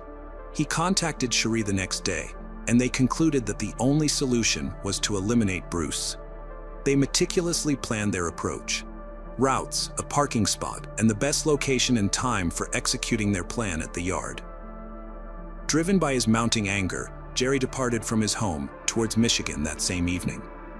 As Bruce prepared to leave work later, he received a call from Cherie asking him if he could pick up pizza on his way back, a distraction integral to their plot. Engaged in this phone conversation, Bruce did not notice when Jerry approached him from behind and pointed a .20 caliber gun at him before pulling the trigger. Having committed the crime, Jerry returned home while Cherie set into motion their next phase of cover-up activities. She contacted Bruce's brother, Chuck, expressing concern about Bruce's failure to return home yet. Subsequently, alarmed by her worry, which she feigned, Chuck and his wife rushed over to investigate at the yard, where they discovered Bruce's body with horror before dialing authorities. The authorities first suspected a robbery. Bruce's old friend, John Hutchinson, was their primary suspect right away. John owed his employer over $5,000 and had previously been involved with Shaw. His alibi was weak and he failed the polygraph test. No surprise the police had their doubts about him. Consequently, John was detained for questioning, but due to insufficient evidence, he was eventually released. Subsequently, the case went cold. Officers initially deemed Cherie's behavior after her husband's death appropriate. They were unaware of what she concealed at the time. Shortly thereafter, she was seen enjoying parties frequently. Moreover, she swiftly secured an insurance payout, sold off the business, and withdrew funds from family accounts, thus becoming wealthy overnight. Amidst her festivities and expenditures, she invited her new partner to reside in the house formerly shared with Bruce. Jerry and Cherie's relationship fell apart abruptly after Bruce's death. That was when Jerry discovered Cherie had fallen for another man. He started to feel immense guilt and reflected on the dreadful crime he had committed alongside her. Having worked for the police for many years, Jerry quickly discerned that he was merely a pawn in Cherie's scheme. She manipulated his emotions to eliminate her husband. It dawned on him that Bruce was truly an innocent man. None of the accusations Cherie had fabricated involved abuse, affiliations, beatings, or children. Even the pictures presented as evidence were dated 1994. 3 months later, on February 11th, Jerry Cassidy chose to end his life. He was found alone in the apartment he rented from his cousin, with a .22 caliber rifle beside him. Among his belongings were letters to his family and a note and briefcase addressed to his lawyer, John O'Connor. When John opened the briefcase, he discovered clear evidence of a crime that sealed Cherie's fate. In addition to various pieces of evidence unearthed after Jerry's death, there was also a note where Jerry confessed to killing Bruce and placed all blame squarely on Cherie. The note outlined how all available evidence would be handed over to the police. Jerry expressed deep regret and acknowledged his foolishness in being manipulated by Cherie into committing such an act. He revealed that everyone would now understand why he descended into depression. He had been unable to reveal the truth until now. Jerry also claimed that Cherie aimed solely at securing money and eliminating her husband. She succeeded in her goal, but disregarded the harm caused along the way. Following this startling revelation, authorities swiftly apprehended Cherie and charged her with second-degree murder and conspiracy to commit murder. The trial commenced 10 months later, on December 12th. Given the nature of her internet-related crime, public curiosity was exceptionally high. Cherie pleaded not guilty during the proceedings, and her defense attorney suggested that Jerry had fabricated his evidence against her out of guilt. They also attempted to shift the blame back onto JN. During the trial, disturbing messages between Cherie and JN were presented, wherein they discussed using a firearm. It was highlighted that a day after her husband's death, she altered her first name, last name, and address. After Jerry's demise, she repeated this action. The case concluded successfully in court, and after only 2 days of deliberation, the jury delivered its verdict. Cherie Miller was found guilty of second-degree murder, and on January 9, 2001, she received a life sentence in prison. However, several complaints arose from the defense regarding the trial. One notable issue questioned the admissibility of Jerry's letter as evidence. This concern led to such significant implications that 7 years later, in 2008, a judge ordered a retrial for the case. Consequently, as per federal court decisions, Cherie was released from prison in July 2009 until further trials could be conducted. For over 3 years, she walked free without restrictions, even accessing internet and dating sites. However, many individuals, especially Bruce's and Jerry's families, opposed this release, deeming it due to an absurd technicality. Back in August 2012, the district court reversed its decision, and Cherie returned to prison, where she has remained since. While she was at large, Cherie successfully reconnected with her children. This reconnection had a notably positive impact on her. In April 2016, she wrote a letter admitting guilt despite previously denying it. She explained that her initial denial stemmed from fear that an admission would hinder her chances of appealing for a retrial. Her attorneys had advised such action. However, they later denied this claim. They asserted that if they had known about her guilt earlier, they would have recommended pursuing a plea deal. Under such circumstances, Cherie would have faced only 15 years of imprisonment, as opposed to the longer term she is currently serving. By then, Cherie had already spent 2 decades behind bars. Notably, during this time, she entered into her 4th marriage with Michael Denoy. Michael learned about her story through media reports and became interested in her situation, eventually proposing during their first meeting. The tragic case of Laura Lopez, a schoolgirl who met a gruesome end after meeting someone she thought she knew, underscores the inherent dangers of meeting strangers. Engaging with unfamiliar individuals always carries risk, especially when the encounter occurs in an environment where the other person has control. It's crucial to think about potential escape routes beforehand, and it is often wise to avoid meeting anyone who seems suspicious. While caution and foresight are commendable in theory, reality often finds people, particularly young women, hoping that nothing harmful will happen to them. Laura Lopez shared this hopeful mindset. She went on a date at night without informing anyone of her plans. Her companion was 10 years her senior, but attended the same school, which led Laura to trust him. Tragically, after that night, she was never seen alive again. 3 days later, local fishermen discovered her dismembered remains, a horrifying and unexpected find. This incident occurred in 2019 and startled Argentina, becoming widely covered by the media. The narrative of a schoolgirl who sneaked out at night, only to be found in pieces, serves as a grim reminder of the perils young individuals face. Marks on her body indicated that she endured severe suffering before succumbing to her fate. Examining how Laura found herself in such perilous circumstances and considering whether this tragedy could have been prevented is vital for understanding and preventing similar future incidents.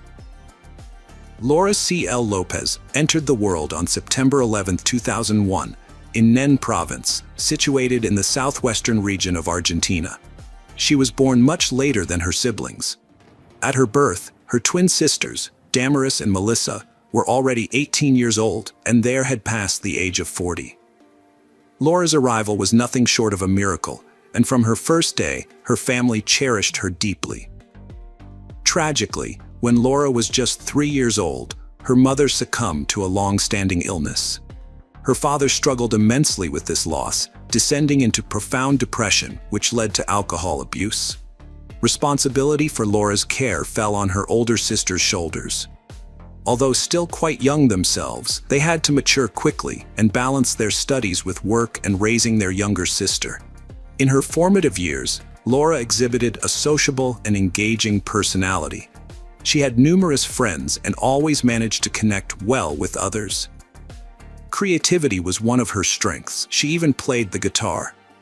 During high school, she took on part-time work not only to assist her family financially, but also to earn some pocket money for personal expenses. She sold street food and endeavored to save whatever little she could for university. By the time she turned 17, Laura resided with her father and one of her elder sisters, along with her sister's husband and children, in the same household.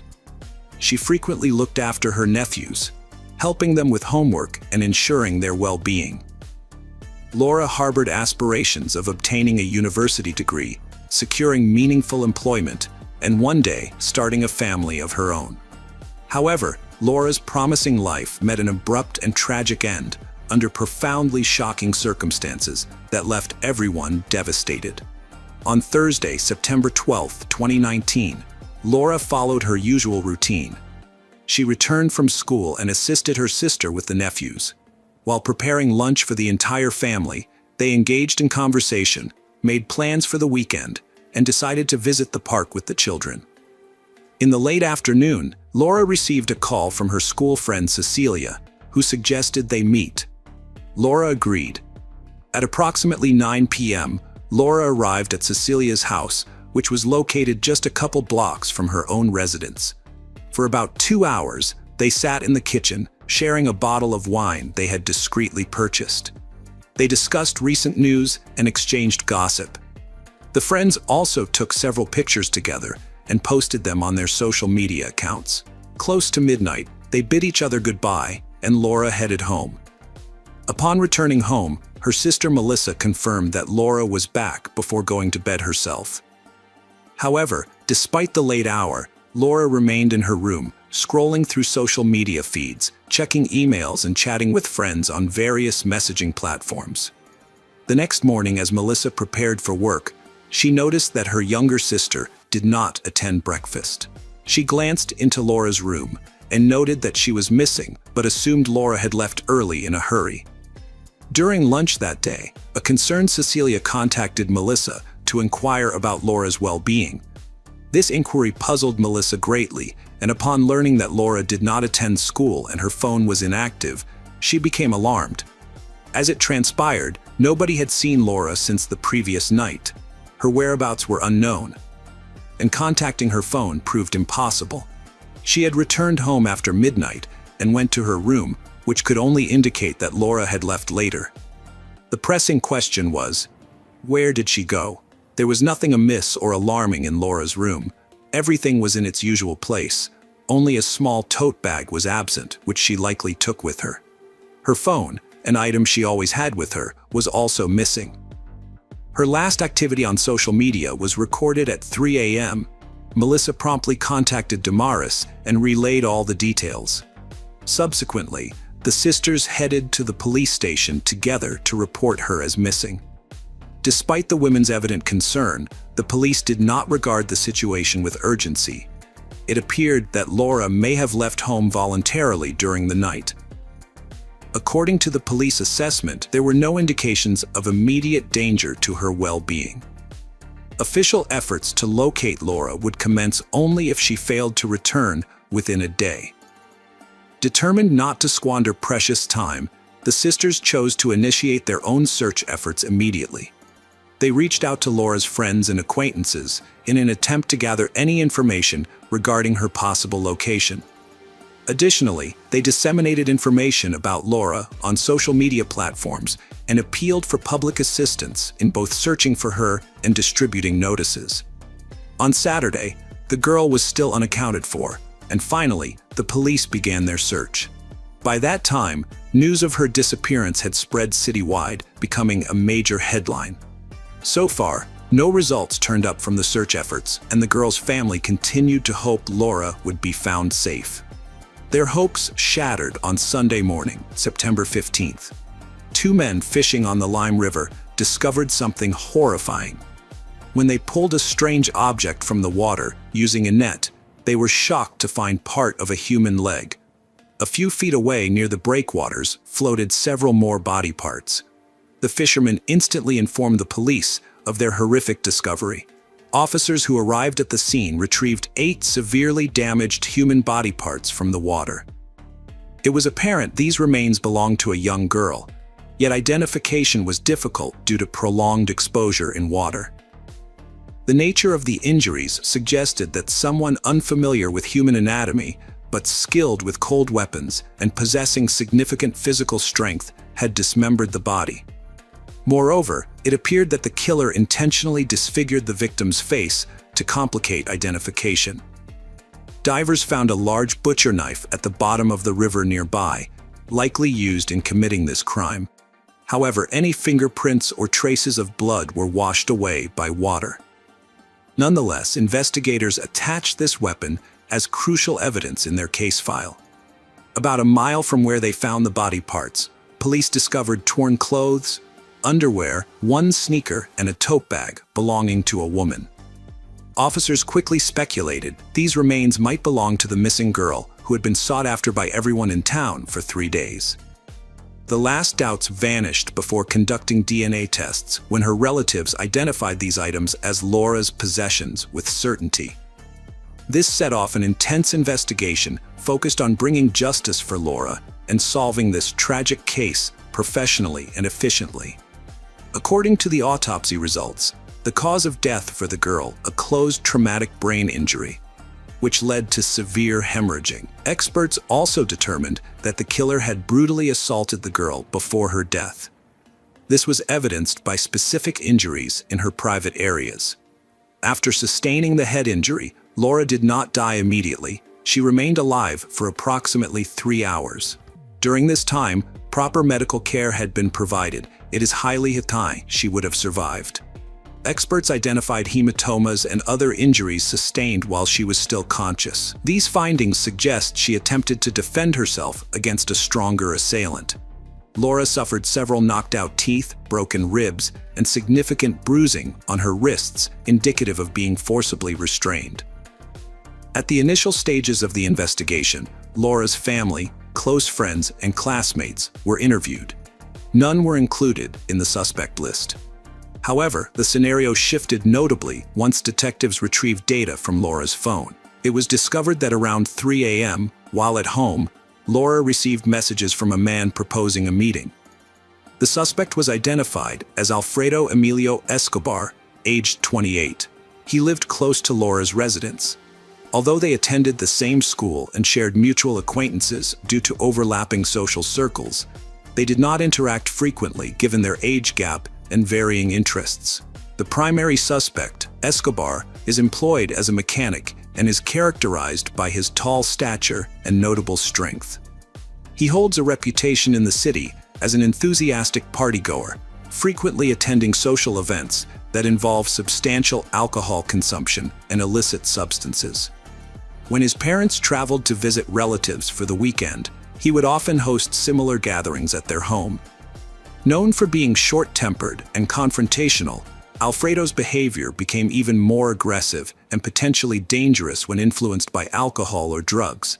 It remains unclear why he decided to initiate contact with Laura. According to one of Laura's close friends, she had never mentioned Escobar before. On Friday night, at approximately 3:15 a.m., noticing that Laura was online, Escobar sent her a message questioning why she was still awake at such a late hour. They exchanged messages briefly, and around 10 minutes later, he proceeded to call her. Subsequently, Alfredo made 2 additional calls to Laura's phone. At that time, both were at their respective homes. However, within 15 minutes, Alfredo's phone was traced to Laura's location. They then relocated together to his residence. It appears he convinced her to accompany him and picked her up in his vehicle. By approximately 6 a.m., Laura's phone was turned off. This sequence of events raises significant concerns regarding the circumstances leading up to Laura's whereabouts being unknown following these interactions with Escobar. Lopez's phone had already been switched off, with the last recorded signal traced to Escobar's residence. Evidence suggests that the girl left willingly with her eventual killer. Her room was tidy, and she had taken her bag, packed with perfume and makeup. Laura likely viewed the situation as an adventurous escapade, expecting to return home without anyone noticing her absence. Security footage supported investigators' theories. Alfredo's pickup truck was near Laura's house, then moving away from it that morning. Initially, there was only one person in the vehicle. On the return journey, someone else occupied the passenger seat.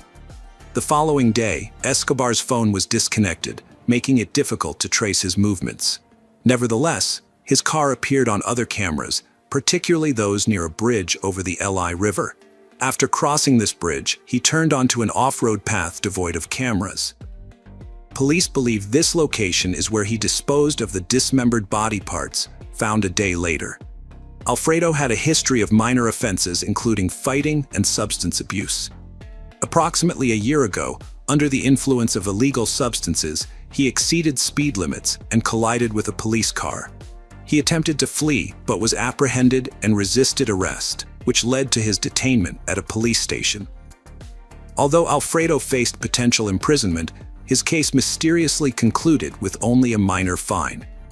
Similarly, an earlier incident involving intentional harm did not result in criminal charges, nor did an investigation into selling illegal substances to minors. It's apparent that Alfredo's criminal past did not hinder him significantly, either due to fortuitous circumstances or powerful intervention on his behalf. Regardless of these factors, Alfredo perceived himself as untouchable and increasingly emboldened in his actions.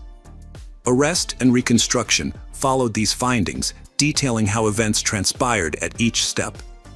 On September 17th, a police unit approached Escobar's residence. The officers arrived just in time and apprehended the suspect, along with his parents, who were loading items into a pickup truck.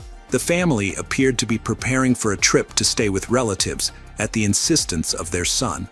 He seemed eager to leave town after hearing about the discoveries in the river. Alfredo did not resist arrest this time.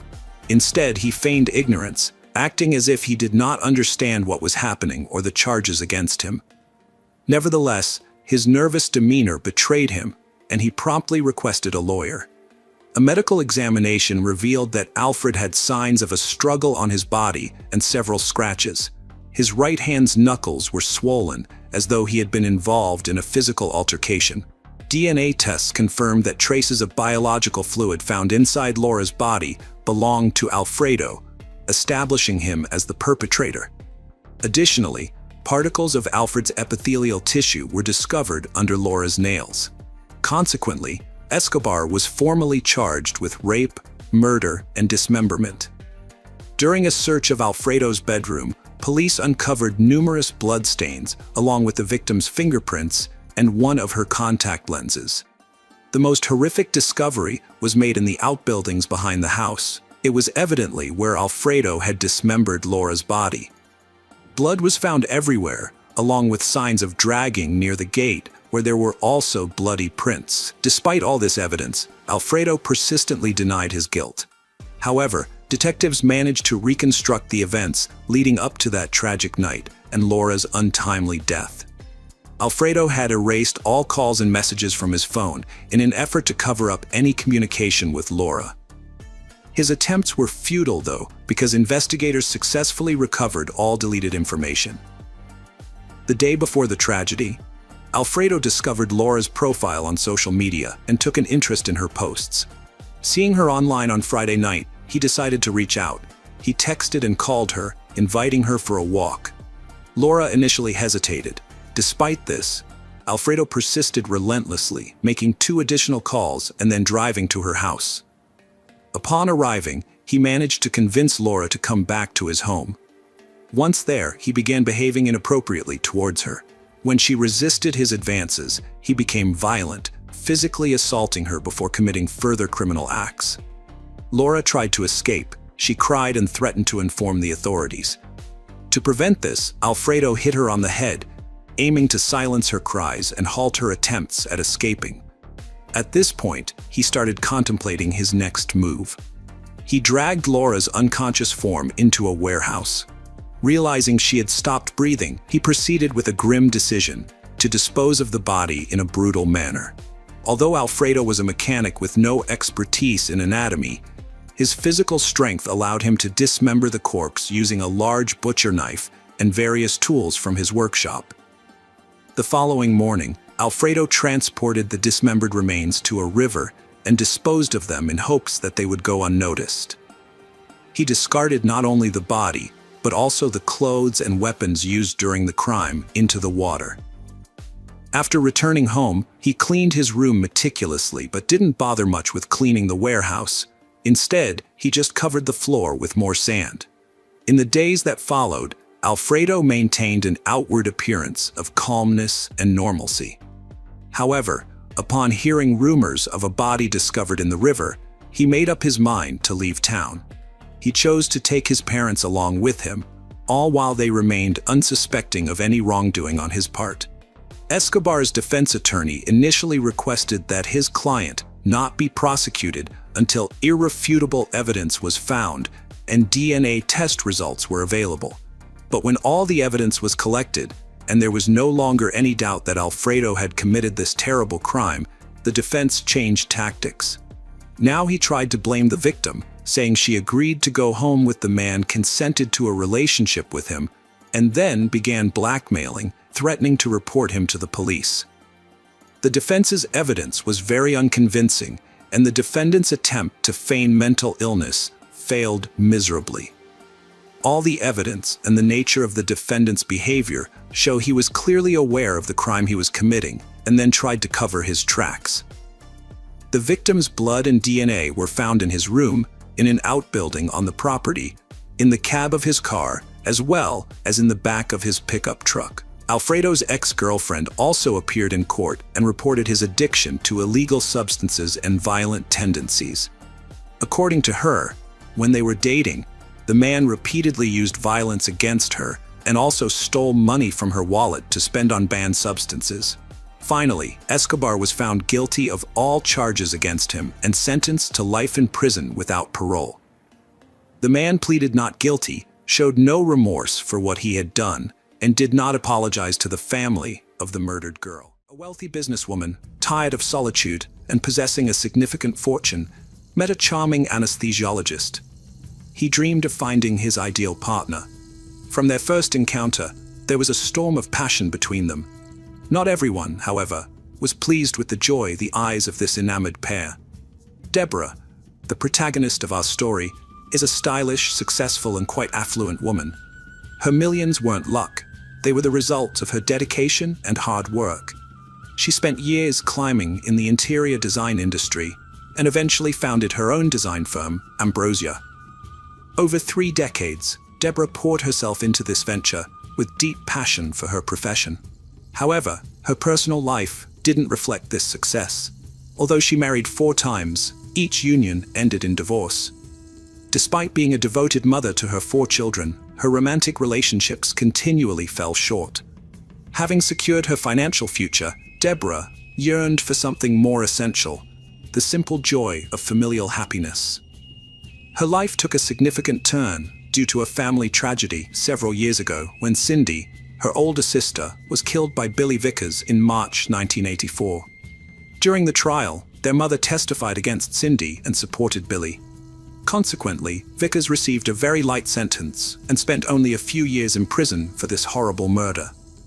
Billy and Cindy had 2 kids, and this event deeply scarred them. Following this ordeal, Deborah faced extreme anxiety and developed panic attacks, fearing firearms. Living alone for an extended period didn't help. Despite friends urging her to buy a pistol for protection, she couldn't tolerate having a weapon nearby. Deborah always took great care of her appearance and surrounded herself with beautiful things. She invested considerable time and money in skincare, makeup and hair care at this point in her life.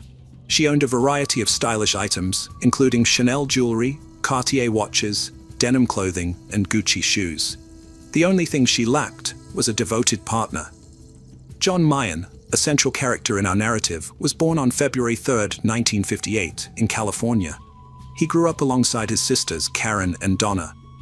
His father, known for his deceitful and fraudulent behavior, imparted these traits to John early in life. John became involved in deceptive schemes and fraudulent activities to make a living. Additionally, he dealt in illegal substances and used them himself, which led to multiple confrontations with law enforcement and his eventual banishment from California in 1988. John completed his undergraduate studies at Arizona State University, earning a Bachelor of Arts degree. Later on, he joined the University of Dayton's law faculty. His friends nicknamed him Dirty John due to his ability to effortlessly attract women. John was notably handsome, standing around 6 feet 3 inches tall with hazel green eyes and thick dark hair. His engaging smile particularly appealed to women. After completing his academic journey, John met Tanya Sells, a nurse anesthetist by profession. They got married in November 1990 when she was 25 and he was 31. Their relationship was fundamentally based on falsehoods as John kept Tanya isolated from his family, alleging their malevolence. Tanya supported her husband while attending medical school in Tennessee and helped him obtain his license as an anesthesiologist. The couple had 2 children. However, over time, their marriage began to deteriorate. Tanya discovered from John's mother and sisters that he had been deceiving her about his past. She also found his secret stash of pills stolen from patients in need, pills he himself was addicted to, which explained his temper. Tanya promptly reported this to the police. Following an investigation, John admitted to all charges but chose to flee the state instead of turning himself in to authorities. He took refuge in a Michigan hotel where the police easily located him. John was found unconscious, surrounded by empty pill containers, prompting them to summon an ambulance. While en route to the hospital, he regained consciousness, seized a medication vial, and leapt from the ambulance but was apprehended soon after. Subsequently, he received a 6-year prison sentence in Michigan for resisting arrest and illegal drug possession. However, remarkably, John served only 17 months behind bars. He somehow managed to have his sentence reduced and was freed in 2004. During this period of his life, he met Deborah. She was 55 and he was 59. They both decided to try online dating, which is how they eventually crossed paths. Deborah was impressed by John's online profile. He described himself as a divorced doctor and a Christian searching for love. After a series of disappointing dates, Deborah was pleasantly surprised when she met John. He showed genuine interest in her life, praised her accomplishments, and seemed different from others. Their first date happened in October 2014 at a restaurant called Houston in Irvine, California. John's aim was to captivate Deborah, and he did so by sharing fabricated tales of his past, like working with Doctors Without Borders in Iraq. He mentioned having 2 children and owning multiple properties. Deborah envisioned him as a selfless doctor devoted to global service. John treated her like royalty, which was exactly what Deborah longed for after seeking companionship for so long. He even expressed eagerness to meet her family. His charming words made Deborah's heart flutter. After leaving the restaurant, they ended up at her penthouse. However, John overstepped boundaries that night. After a few kisses, he tried to escalate things further. Deborah felt uncomfortable with the pressure and asked him to leave. The next morning, John sought to amend his mistake. He called Deborah to apologize, explaining that he had consumed too much alcohol and couldn't contain his emotions. This admission once again raised John's standing in Deborah's eyes, leading them to continue their dates. As their relationship progressed, Deborah and John spent more time together. On their third date, John declared his love and proposed. Deborah was so delighted by their companionship that she overlooked several peculiarities about him. For instance, John consistently wore well-worn medical scrubs, even at stylish events organized by Deborah, and claimed he had no time to change into more appropriate attire. Deborah was unfazed and proudly introduced him as her doctor to friends, posing with him for photos. Their bond deepened, and soon they decided to move in together.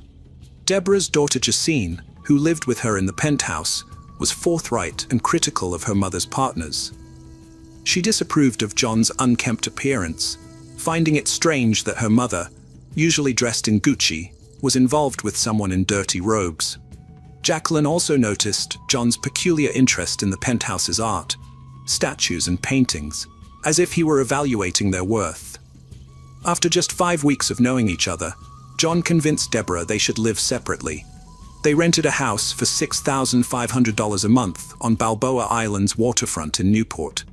Deborah paid $80,000 up front for several months' rent, while John avoided putting his name on the lease due to tax complications. Deborah was so enamored with John that she covered all expenses herself without informing her children. She couldn't understand why they disapproved of him, as he pampered her like royalty, preparing morning coffee, doing grocery shopping, and striving to simplify her life. Deborah felt she had found her perfect match in John, and hoped that over time, her children would warm up to him. Envisioning a harmonious family future, Deborah arranged for John to meet her younger daughter Tara, who was known for having a softer disposition compared to Jacqueline.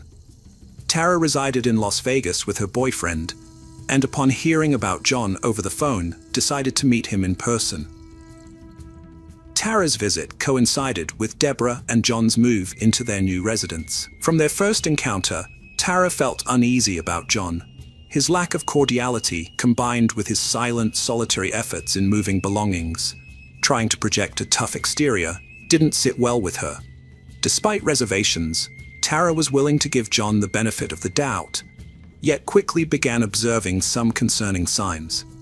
John didn't own a vehicle, and although he claimed to have properties in Newport Beach and Palm Springs, he never suggested relocating or even invited them to visit.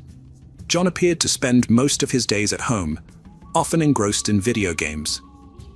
Just before Thanksgiving, Tara decided to snoop through her mother's boyfriend's belongings and found a nurse's certificate with his name, realizing he was not a doctor. When John found out about this, he became furious and threw a massive tantrum. He accused Tara of trying to deprive her mother of happiness, shouting that she wouldn't succeed in separating them, while Deborah just stood there listening. Eventually, there was a big argument, and Tara left the house. John used the situation to convince Deborah that her children were only after her wealth. They were waiting for her demise, and thus didn't want to see her happy. On the eve of Thanksgiving, Deborah's mother Arlene, a very religious woman, arrived. John put on an entire religious act in front of her, but received another scandal instead of approval. The holiday ended in another fiasco. Subsequently, Deborah opted to seek guidance from a psychotherapist who recommended establishing limits with her offspring and pursuing a tranquil existence, a suggestion she embraced. She and John made Balboa Island their home, indulging in local eateries, strolling about, and relishing the picturesque views.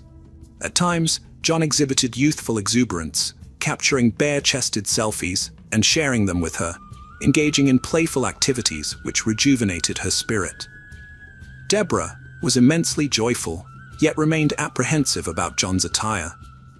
His wardrobe was limited to aged medical scrubs, loose frayed trousers and worn-out shirts, whereas Deborah desired her partner to be fashionably attired and complement her way of life.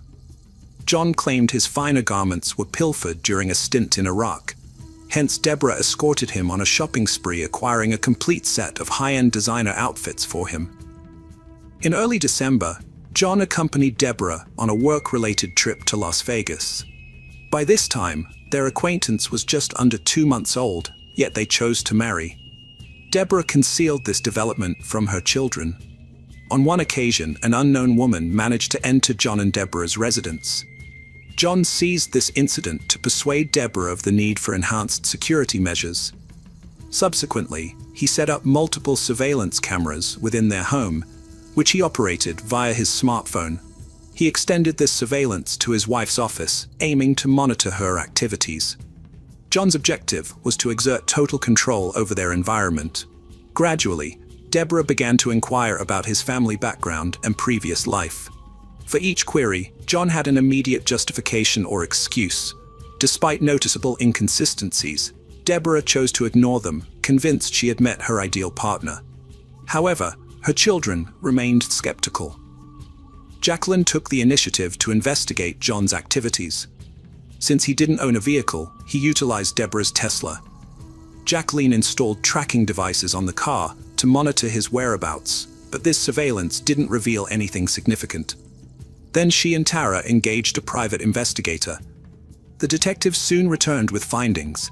They uncovered that John had declared bankruptcy, possessed a nursing license but not one for practicing medicine, and had resided in Arizona, Ohio, Indiana, Tennessee, and California. One address associated with John was the Orange County Jail. When the daughters shared these discoveries with their mother, Deborah asserted that even if these facts were accurate, her affection for him would remain unchanged. In late March, a letter intended for John was received by Deborah. The sender was a former prison inmate, but she couldn't read it, as John quickly grabbed the letter from her. Initially, he accused her of mistrust with a burst of anger, then claimed it was from a pen pal whom he was supporting emotionally. Deborah felt uneasy about this explanation. The following day, with her husband away on work, she decided to sift through his belongings. This search unveiled startling truths about the man she had wed. She discovered that John was an ex-nurse anesthetist who had succumbed to an addiction to pain medication, leading to his arrest and the collapse of his professional life. Additionally, Deborah uncovered evidence of his history as a swindler. Court records revealed that John had previously cheated and stolen from numerous women. He stumbled upon some court files online. They included a search warrant for his storage unit. Inside the unit, authorities found a .38 caliber handgun, bullets, a GPS tracker, syringes, and other suspicious items. That was the moment Deborah realized John's true identity. He was a dangerous individual and an armed felon. He had several restraining orders against him from different women. Most alarmingly, she discovered he had been released from prison on October 8th and met her just days later. Feeling overwhelmed by these revelations, Deborah examined the documents meticulously. She felt both shocked and scared. She realized the potential danger John posed to her and her children. Choosing to act normal temporarily, Deborah waited for the right moment. When John left for the hospital due to back issues, she seized the opportunity. With her family's help, she moved out during his absence. During the packing process, they found more documents belonging to John. These were prints of online comments from other women warning about him. They described John as persuasive and adept at deception. They cautioned others not to be swayed by his attractiveness and charm. Convinced of his instability, Deborah decided to end their relationship and leave. Despite her decision, John kept messaging her, pleading for her to visit him in the hospital. Overcome with guilt, Deborah relented. By June 2015, John had successfully persuaded Deborah to reconcile with him. He offered many justifications for the oddities found among his possessions. He admitted he had hidden his past because he believed a woman like her wouldn't have noticed him otherwise. For this reason, he pretended to be a doctor to impress her, and now implored her help in rehabilitating and salvaging his life. Still enamored with him, Deborah granted him another chance. they relocated together to a new apartment in Irvine. However, this decision deeply troubled her children, leading the couple to maintain some distance from them temporarily. By March 2016, the couple had been married for a year already. For 3 months, Deborah helped John recover from his addiction. However, she was deeply distressed because her entire family disliked him, especially Jacine. This animosity was mutual. Matters escalated to the point where her husband forbade Deborah from seeing her daughter. When John discovered that Deborah was paying for Jacqueline's real estate lessons, he reacted spitefully. He called the school to slander Jacqueline in front of her teachers and wrote her threatening and indecent messages, insisting that her mother no longer wanted anything to do with her. He even threatened that one day he would come and harm Jacqueline. It became evident that while John appeared to be recovering, his malevolence and cruelty were intensifying. By April 2016, Deborah's patience had reached its limit, prompting her to file for divorce. She sought a peaceful dissolution of the relationship and began gradually withdrawing money from her bank account for safekeeping. Unfortunately, she kept $30,000 in a hiding place in one of the lower drawers at home. When John discovered this money, he asserted that it belonged to him as well. Realizing that divorce proceedings were imminent, John started showing more aggression. Sensing the danger, Deborah knew it was time to flee. She took some cosmetics and work items and moved to Jacqueline's apartment in Irvine, a location she felt safe due to numerous surveillance cameras around the complex. Deborah attempted to obtain a restraining order. However, the Orange County judge denied her request since there was no immediate threat. John lived in another state and hadn't made any direct recent moves against her. With little recourse, she focused on breaking off the relationship and moving on. After the separation, John relocated to one of Deborah's properties in Nevada. He repeatedly tried contacting her, but she consistently ignored his calls. Then things took a drastic turn on June 11, 2016. That day, as Deborah drove her Jaguar to work, an alarming incident occurred. Her car was stolen from the parking lot while she was at the office. The vehicle was soon found only about a block and a half away, drenched in gasoline, but not set on fire, resulting in only minor damage. Security footage from the area clearly identified John Mayan as responsible for the theft attempt, a stark reminder of his continued threat and volatility despite living in another state. On the evening of August 20th, 2016, Tara came home from work and parked in the lot. As she got out of her car, John suddenly appeared. He attacked her with a knife, trying to drag her back into the vehicle, screamed for help during the struggle. When John covered her mouth, she bit him hard. A fierce struggle erupted right there in the parking lot. Tara, wearing heavy boots, managed to kick her assailant and knock the knife from his grasp. Seeing a chance, she grabbed the knife and repeatedly stabbed John. She delivered 13 wounds, with the last stab piercing his eye. Trembling with shock, Tara was fortunate that a neighbor saw her and came to help with a towel for her injuries. The neighbor also called the police. John was still alive when paramedics arrived. They found he had a pulse. In John's car, authorities discovered duct tape, cable ties, kitchen knives, and a passport. This indicated he might have planned to abduct Tara and leave the city with her as a hostage. John Mayan was taken to the hospital but died 4 days later at age 57. His remains were cremated and no memorial service was held, as he was universally disliked by those who knew him. Deborah and her children were deeply traumatized by the entire incident. It took some time for Deborah to return to normal life, but she still struggles with guilt for bringing a criminal into their family. Now, Deborah has become very cautious.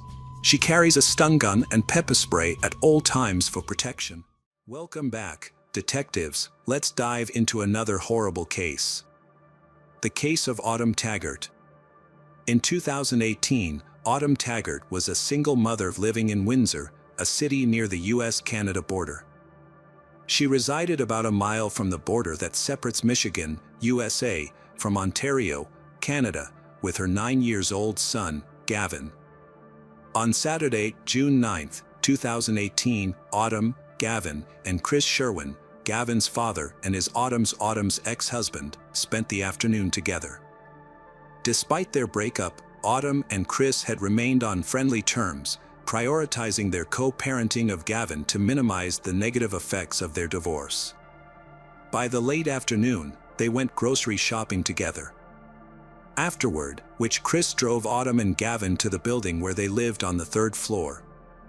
After saying goodbye, Chris returned home. Before bed, Gavin played video games with his mother. He had no idea later that night would turn into a terrifying nightmare. Later that night, while it was still dark, Gavin woke up to a strange noise. He opened his eyes to find an unfamiliar man standing next to his bed. The stranger instructed Gavin to close his eyes and go back to sleep. Then he left Gavin's room. Gavin heard his mother scream a minute later, and the sound sent a chill down his spine, filling him with a sense of dread. A few minutes passed, an eerie silence filled the air. His mother's screams had stopped, and he eventually drifted off to sleep. In the morning, Gavin got out of bed and rushed to his mom's room. The room was in disarray, with everything smashed and destroyed. His mom, Autumn, was lying motionless on the bed. At first, Gavin thought his mother was just sleeping, but the blood on her nose made it clear something was seriously wrong. As the devastating truth set in, that his mom had passed away, it shocked him. Gavin didn't want to believe it was true.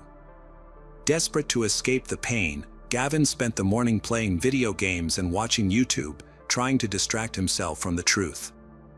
However, as the day wore on, the emotions became too much to bear. In the afternoon, Gavin broke down in tears and knew he had to tell someone what had happened. Gathering his courage, Gavin went back to his mom's room, grabbed her phone, and texted his dad, Chris, on Messenger.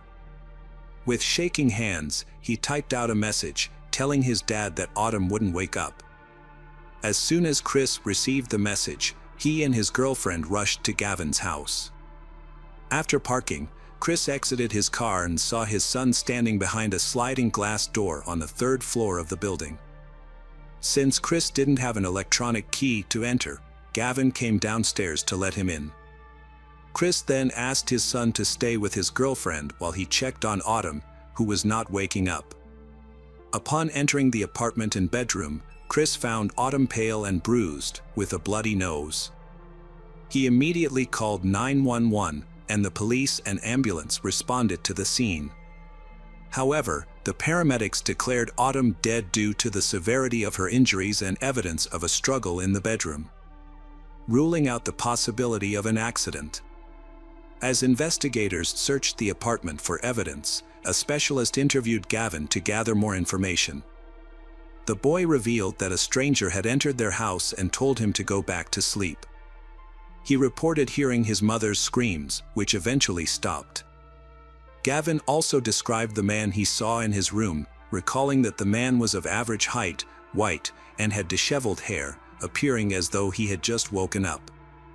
The boy's testimony described the suspect as skinny but not extremely so. A forensic examination after Autumn's death concluded she died from strangulation, with visible signs of a prior beating and genital injuries. Male DNA was also found on Autumn's body. The police investigated to answer 3 main questions. How did the perpetrator gain entry to the apartment? What was the motive behind the crime? And most crucially, the identity of the suspect. The police quickly ruled out the possibility that the killer was a tenant in the building. Since Gavin was familiar with all his neighbors, and the man he saw on the night of the crime was a stranger to him, this led them to look elsewhere for a suspect. To enter Autumn's apartment, the perpetrator needed more than just an electronic key to the building. However, there were no signs of forced entry on the door leading to the apartment. This initially led investigators to consider 2 possibilities. Autumn might have let the perpetrator in herself or forgotten to lock the door. Investigations later revealed that neither assumption was correct. The perpetrator had instead climbed to the 3rd floor, starting from the balcony on the 2nd floor, then accessing the apartment Autumn's as the door was open. Along with a DNA sample, the police found fingerprints at the scene and sought to identify the owner. It was 12 days after the body was discovered that the police released the victim's identity in hopes of gathering tips from the public. Anyone with potential information about the case was asked to contact detectives. On the night of the crime, a witness reported seeing a new black SUV, believed to be a Honda Pilot, in the parking lot next to the building. The SUV was present until around 6 a.m. Detectives suspected that the SUV's owner might be connected to Autumn's death, speculating that the perpetrator could have used the vehicle's roof as a stepping point to access the balcony. This building had distinctive protrusions at its corners that could have aided the perpetrator in climbing from the second floor to the third. During their investigation, police analyzed mobile phone activity around Autumn's residence on the night of the incident. The nighttime occurrence actually simplified their task, as most people were asleep, resulting in fewer active phone numbers in the area. Detectives discovered that one of the phone numbers belonged to Autumn's neighbor, Michelle. Although Michelle lived in the same building as Autumn, she said in an interview with police that she knew nothing. However, phone records showed that not only was Michelle on the phone while in her apartment, but she also traveled throughout the city multiple times. Additionally, she had turned off her phone around the time of the incident. While the phone's location indicated she was either in or near her apartment at the time, the exact location was difficult to pinpoint due to the inherent margin of error in location tracking. Detectives went back to question Michelle again, sensing she was hiding something about the case. At first, she denied knowing or hearing anything, but when police warned her that withholding information could make her an accomplice, she opened up. Michelle revealed that around 2 a.m., a man named Jitesh Bogle contacted her and her boyfriend, seeking to buy an illicit substance and was interested in hiring an escort girl. Michelle and her boyfriend agreed to meet Jitesh. They first stopped at an ATM, where Jitesh withdrew cash. Then, Jitesh purchased some of the substance from Michelle and her boyfriend, who were its dealers. However, Jitesh asked them to sell him more. Michelle instructed Jitesh to drive to the parking lot near her building. Once they arrived at the building, the three of them took illicit substances. Then, Michelle and her boyfriend decided to steal the remaining drugs and escape, leaving Jitesh behind. Remarkably, before running away, Michelle hid a bag of this addictive substance in her genital area. Although the details of how she did this are not provided, it is an important fact that will become relevant later. According to Michelle, she and her boyfriend grabbed the substance and some of Jitesh's cash and ran to the building's entrance. They then entered their apartment and locked themselves in, remaining quiet and keeping the lights off. Since Jitesh didn't have an electronic key, he was unable to enter the building. He also refrained from shouting or honking his car horn, fearing someone would alert the police. From their apartment window, Michelle and her boyfriend observed shoe marks on the roof of Jitesh's car. Jitesh drove away around 6 a.m. Investigators hypothesized that Jitesh had attempted to sneak into the building to retrieve the stolen substance and money.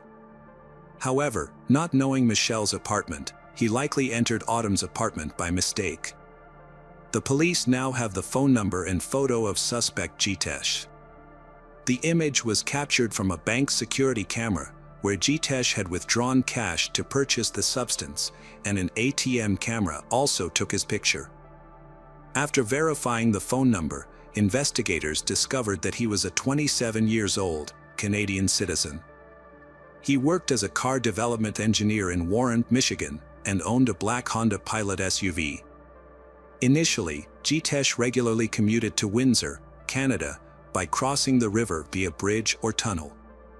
However, authorities tracked his movements, revealing he had left Canada on the morning of June 10, the day Autumn died, and he has not returned to the country since.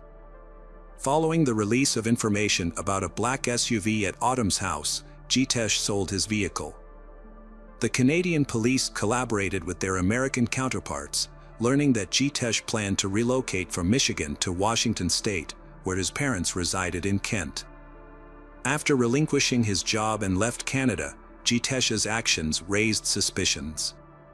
Nevertheless, the police required concrete evidence to make an arrest and facilitate his extradition to Canada.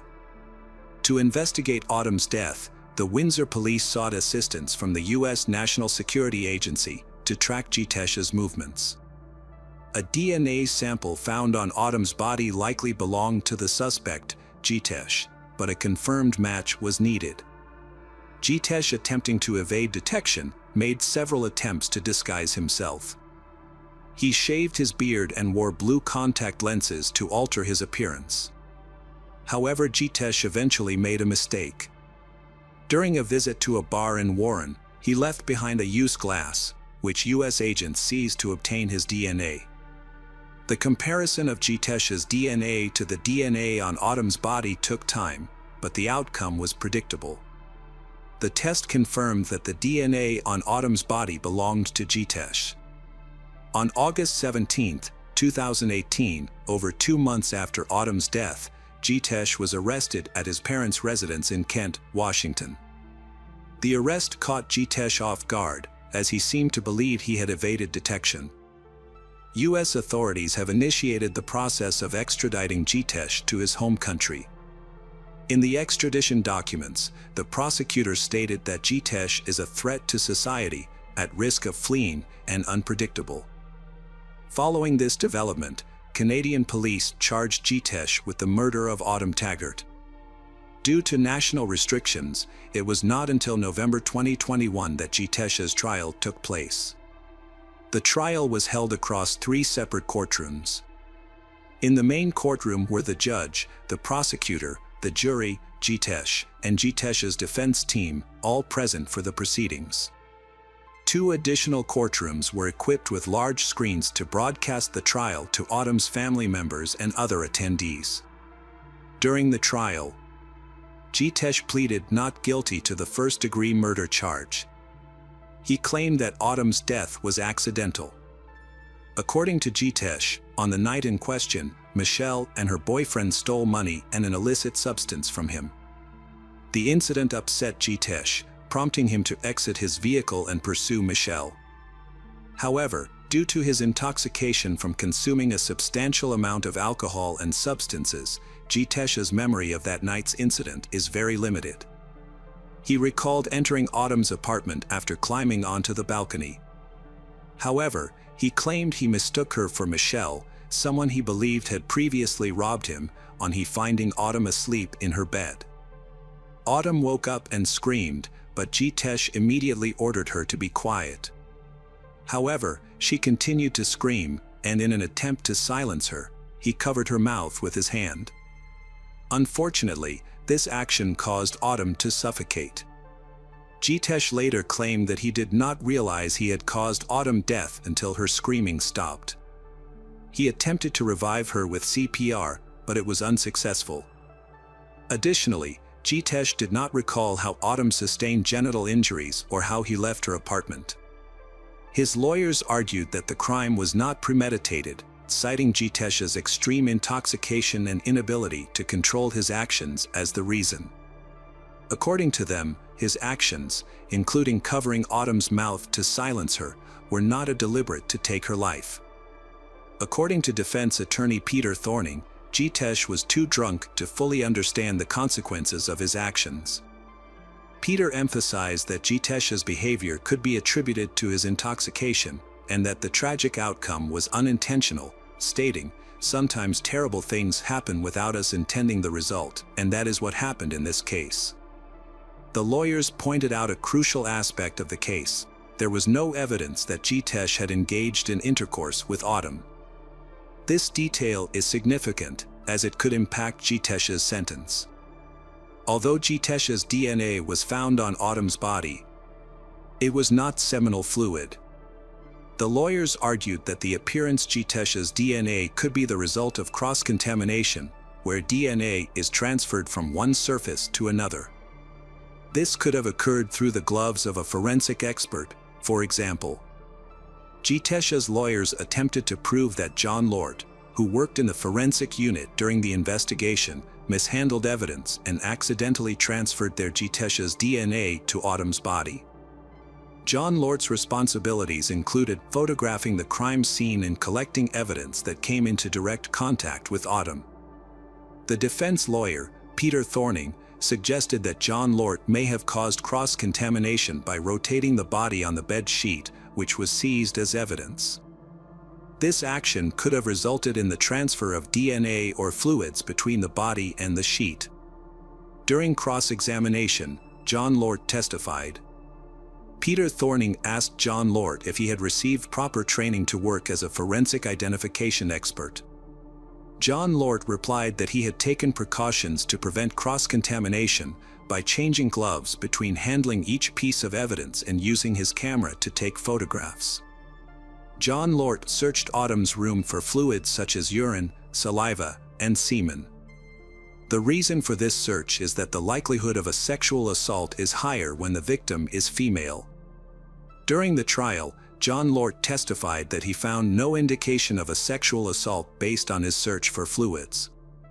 John Lort stated in court that his investigation did not reveal any signs of a sexual assault on or around Autumn's body. He also did not find any evidence of a struggle. According to John Lort, a typical struggle usually leaves behind signs such as forced entry, tampered locks, or blood spatter, but none of these indicators were found at the crime scene. In contrast, the prosecutor offered a different perspective.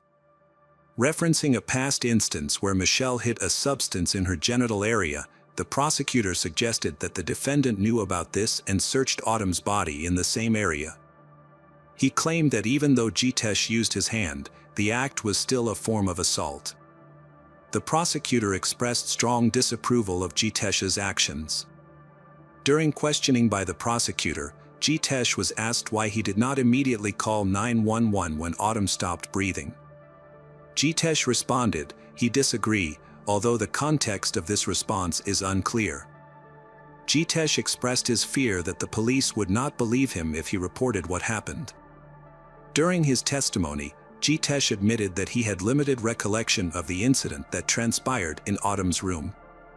However, he specifically remembered performing CPR on Autumn after she stopped screaming, which involved administering 15 chest compressions and 3 rescue breaths. The prosecutor questioned Jitesh's claim that the strangulation of Autumn was accidental. The prosecutor argued that if the defendant's intention was simply to silence Autumn, he could have achieved this by covering her mouth, rather than also closing her nose. This deliberate action, the prosecutor suggested, indicates that the defendant understood the consequences of his actions. Autumn's son, Gavin, also provided testimony during the trial. Gavin's testimony was given in a separate room from the main courtroom, accompanied by a support worker. Gavin said someone came into his room and spoke to him, but he doesn't remember what they said. The person stood close to him, but they didn't touch him. After they left, Gavin heard his mother screaming in the distance. This part of the experience felt like a dream, but eventually it stopped and he fell asleep again. And he woke up in the morning. The next morning, Gavin went to his mother's room and found it in disarray. Everything was knocked over, broken, or destroyed. At first, he thought his mother was just sleeping, but then Gavin noticed blood on her nose and realized that she was actually dead. He was in shock and couldn't process what he was seeing. Despite feeling overwhelmed, Gavin tried to cope with the situation by carrying on with his day as usual. Gavin recalls spending part of that day playing games and watching YouTube videos. It wasn't until later in the day, June 10, 2018, that he finally mustered the courage to send a message to his father using his mother's phone. He couldn't keep what had happened to myself any longer and needed to tell someone. Chris Sherwin, Autumn Taggart's ex-husband and the father of Gavin, testified about his last contact with her. He received a text message from her around 12:30 a.m. on June 10th. When he sent another text message the next morning, there was no response. This is when he began to worry. Later, he received a text message from Autumn's phone, which turned out to be from their son. A copy of these text messages was presented in court for the jury to examine. On December 1, 2021, a 12-member jury found Jitesh Bogle of first-degree murder, but they did not find sufficient evidence that he had intercourse with Autumn. On January 5, 2022, the court sentenced Jitesh Bogle to life in prison with the possibility of parole after 25 years. Jitesh appeared in jail via video, dressed in an orange jumpsuit and wearing a black mask. He sat with his back against a wall, away from the camera. When the judge asked if he wanted to say anything, he expressed his feelings of sorrow and remorse. Jitesh said, "He find it difficult to put into words the sorrow and remorse he feel." Hello again, true crime fans, we've got another mysterious case to explore. The case of Vicky Glass. Vicky Glass was born on September 21, 1979 in Stockton-on-Tees, a small town in the northeast of England, on the banks of the River Tees. She has an older sister named Claire, who is 1 year older. When Vicky was 6 years old, her parents, Deborah and Anthony, decided to divorce. Her mother, Deborah, later married another man named Colin Goodall, and Vicky had a half-sister named Cheryl and a brother named Thomas.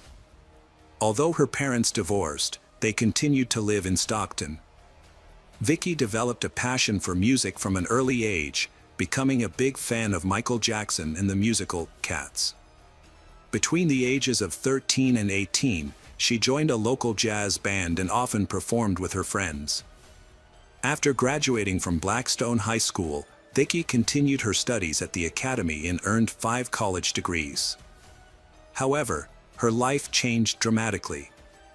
At 18, Vicky fell in with a bad group of friends and began her drug addiction. Her illegal activities were mainly in the Cannon Park and Gresham areas of Middleborough, near her home. Her illegal activities were mainly in the Cannon Park and Gresham areas of Middleborough, near her hometown. In 1999, Vicky became homeless and contracted severe pneumonia. During this difficult time, her friend introduced her to a man named Patch Claus. This man provided her with a temporary place to heal. For months, Vicky lived with Patch, who cared for her and provided her with medication. However, this support was not enough to help Vicky escape her addiction and unhealthy lifestyle.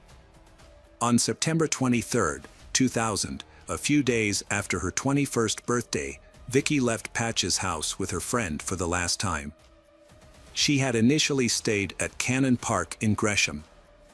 Vicky also worked as an escort on Set Road in Middleborough, and they drove to Main Road.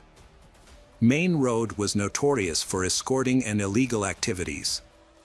After staying there for a while, Vicky and her client left and hailed a Ring taxi. The taxi driver then took them to a man's house in Norton, only 3 blocks away from where they had left. Vicky stayed there once more before hailing another taxi to return to Middleborough. The taxi that picked her up was a white Vauxhall Vectra, registration number 790, at 4 a.m. on Sunday, September 24th. She got out at the intersection of Union Road and Ashwood Square, near a pub called The Colleague. From there, Vicky was only a 5-minute walk to Patch's residence, where she lived with the man. However, she did not return home. Patch became concerned when Vicky did not return and began calling, visiting friends and going to places she frequented, but there was no news of her. After 3 days, he contacted the police, and on September 27th, an investigation into Vicky's disappearance was launched. A week after Vicky went missing, on October 5th, the local paper, the Northern Echo, published an article headlined, "Missing Young Woman." In the article, Vicky was described as being about 5 feet 1 inch tall, with blonde hair tied in a ponytail. She was wearing a white t-shirt, light gray trousers and white trainers. The article also quoted a police officer as saying that Vicky was a known prostitute and frequented hot spots. Vicky's family refused to give up and were determined to find out who was behind the incident. In 2018, the police received additional funding to try to find a criminal. On Friday, November 3rd, a man was walking his dog in the village of Demi, 20 miles southwest of Middleborough. At 6 a.m., he walked past a ditch near the main road in the village and discovered the decomposing, unclothed body parts of a woman. He quickly called the police, who arrived and identified the victim as Vicky Glass, a 21-year-old woman who had gone missing. The cause of her death has not yet been determined. North Yorkshire and Cleveland police immediately began an investigation. A team of 40 police officers were sent to the scene to collect evidence and conduct forensic examinations. However, no traces were found at the scene and the clothes Vicky was wearing when she went missing were not found.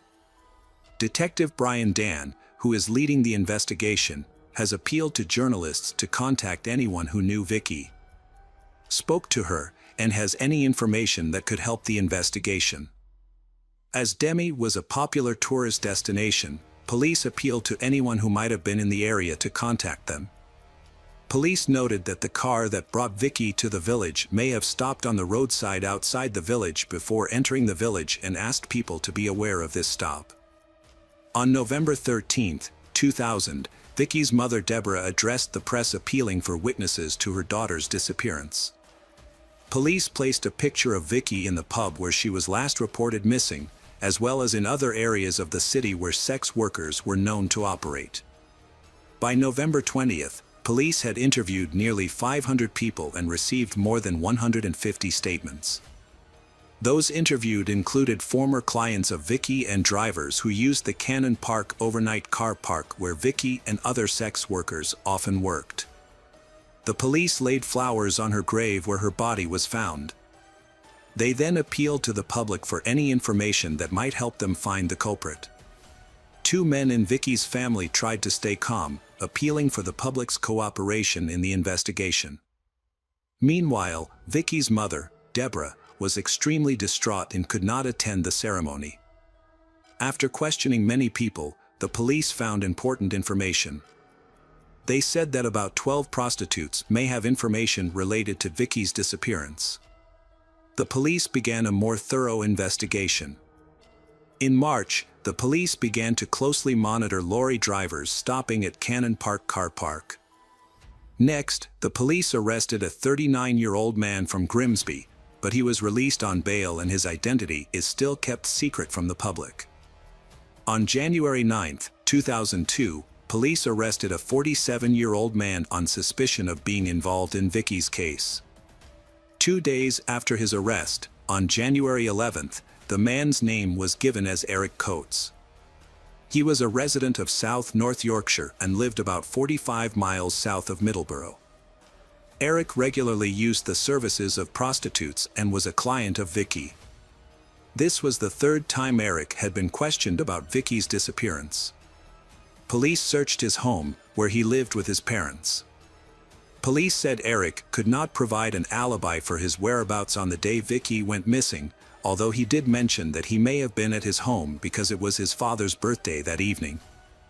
Eric Coates later gave an interview to the Northern Echo, saying that, according to rumors, Vicky had been murdered over a drug debt and that he did not want anyone else to die like that. He also expressed hope that a criminal would be found. Police found no clear evidence and Eric was released without charge. In July 2002, Cleveland police announced their intention to question another suspect, John Taylor. John had been sentenced to life in prison for the kidnap and murder of 16-year-old Leanne Turner in Leeds, West Yorkshire. He kidnapped Leanne Turner while she was shopping in the city centre on Christmas Eve 2000, took her home and brutally murdered her. Leanne's body was found 9 months later by Cleveland Police Inspector Jim Tate. Policeman Jim Tate told the press about the progress of the investigation, but no further information about John Taylor was available in connection with Vicky's case. To mark the second anniversary of Vicky's death, in September 2002, her mother, Deborah, held a press conference appealing for help from the media. In her heartbreaking speech, she shared the pain she had suffered since losing her child and how she had considered suicide because she could not bear the pain. After a long delay, a further investigation into Vicky's case was launched. However, when this investigation was carried out in August 2003, the results of Vicky's autopsy could not determine the cause of death. This was because Vicky's body had decomposed so badly over time that many of her body parts, including major organs and some bones, were missing. The subsequent investigation also found no signs of injury or abuse to Vicky. Later that year, Vicky's mother, Deborah, and stepfather Colin visited the site in Denny where Vicky's body was found to pay their respects. They were followed by reporters from ITV. In a 20-second video, Deborah can be seen fighting back tears as she says Vicky did not deserve to die like that. Gordon Lamp from Cleveland Police also said that despite 10 years having passed, they would continue to try to find the criminal responsible for Vicky's death. 10 years after Vicky's death on September 24, 2010, her parents spoke to reporters for information and discussed the emotional pain caused by the decade-long hunt for her killer. Her mother, Deborah, said she thinks about Vicky every day and cannot get over her loss. Vicky's mother, Deborah, died in 2015 at the age of 55 and will never know who was responsible for her daughter's death. In 2017, Cleveland Police, along with Crime Commissioner Barry Coppinger, applied for special funding from the Home Office to fund the investigation of 3 old criminal cases, including Vicky Glass's case. The story of Vicky Glass, it all started with her disappearance, but the reason why she was killed is still a big question. Currently, the mystery of Vicky's death is still unsolved, and this causes unbearable pain to her family and friends. People continue to search for answers and hope to catch the culprit responsible for Vicky's tragic death, but unfortunately, after all these years, the culprit is still not found. Welcome back, detectives. Let's dive into another horrible case. The case of Justine Valdez.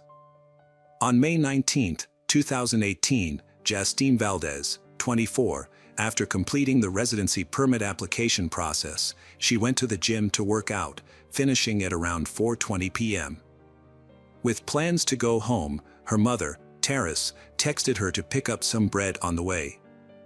Justine agreed, stopping at the store before catching the 185 bus to Bray, which departed at 6:09 p.m. The bus dropped Justine off at a familiar stop near her rural home called Aina Car Village. It usually took her 15 to 20 minutes to walk home. Although it was not a difficult journey for someone as young and active as Justine, her family became worried when she did not arrive home on time. Justine often told her family where she was and when she would be home, so her mother, Terrace, grew increasingly worried as time passed without any news from her. When Terrace tried calling and texting Justine, she did not respond. This prompted Terrace to go out and look for her. While searching, she asked strangers if they had seen Justine, describing her features and the sporty outfit that made her stand out from the crowd. Although some people saw Justine getting off the bus, no one knew where she went after that. Terrace's search for her daughter ended in frustration and growing fear. She had no idea what had happened to Justine on her way home, and with each passing moment, her anxiety grew. Terrace searched the streets, looking for Justine, but still found nothing. Justine's disappearance left her mother devastated, unable to find any trace of her daughter. Terrace, desperate, contacted the police to report the situation. The police quickly took her statement and began searching for Justine. As the police searched the area, they investigated Justine's life and social connections. It was learned that she lived with her parents, Terrace and Daniel Valdez, in the quiet rural area of Nisar, Ireland. Originally from the Philippines, Justine's parents moved to Ireland in search of a better life in 2015. Despite their difficult start, her parents worked hard to support Justine's education and life. A diligent student, Justine studied accounting at university while working part-time to support herself and help her family financially. Her part-time jobs included waitressing in Bray and babysitting for local families.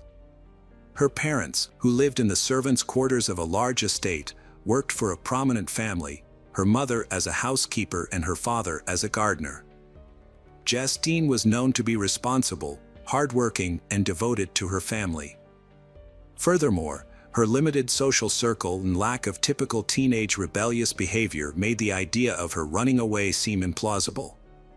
When police contacted people who knew Justine, no one had any information about her whereabouts.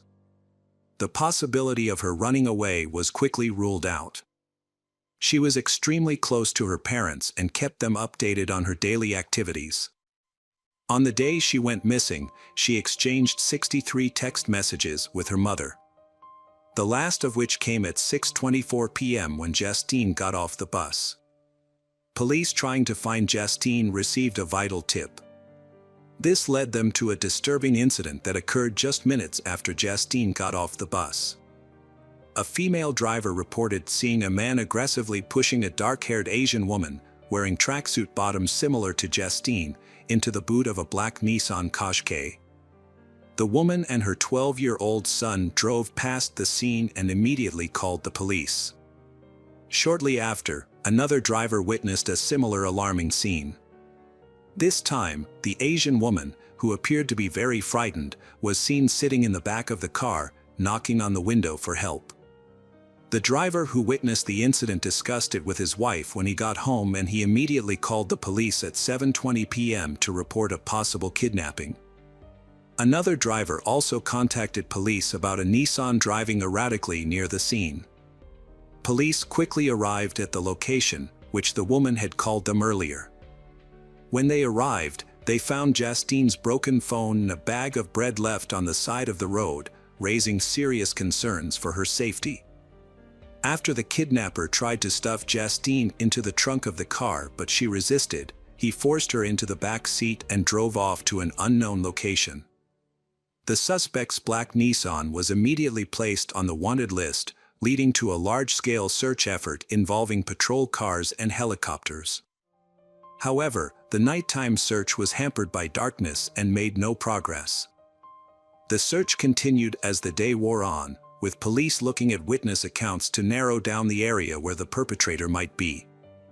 A 40-year-old man named Mark Hennessy was identified because he matched the description of the kidnapper. Police went to his home and discovered that his wife, Nicola, did not know where he was because he had gone out drinking after work the day before. This information only added to the suspicion surrounding Mark, prompting police to investigate his background further. Mark Hennessy was a well-respected member of the community, known as a devoted husband and father to 2 young daughters, the youngest of whom was born 8 months ago in September 2017. He lived in an affluent neighborhood surrounded by other young families. His work as an estimator on construction sites provided a steady income for his family, and he had no previous run-ins with the law. However, police knew that people could often hide their true intentions behind a facade of good taste. With this in mind, the police went to the bar that Mark frequented the night before to gather more information. The staff confirmed that Mark had been there, but they said that he did not stay long. He left after drinking a beer and watching some football. Then Mark returned to the bar around midnight, his expression clearly agitated and anxious. After reviewing the security footage of the bar, the police confirmed what the staff had said.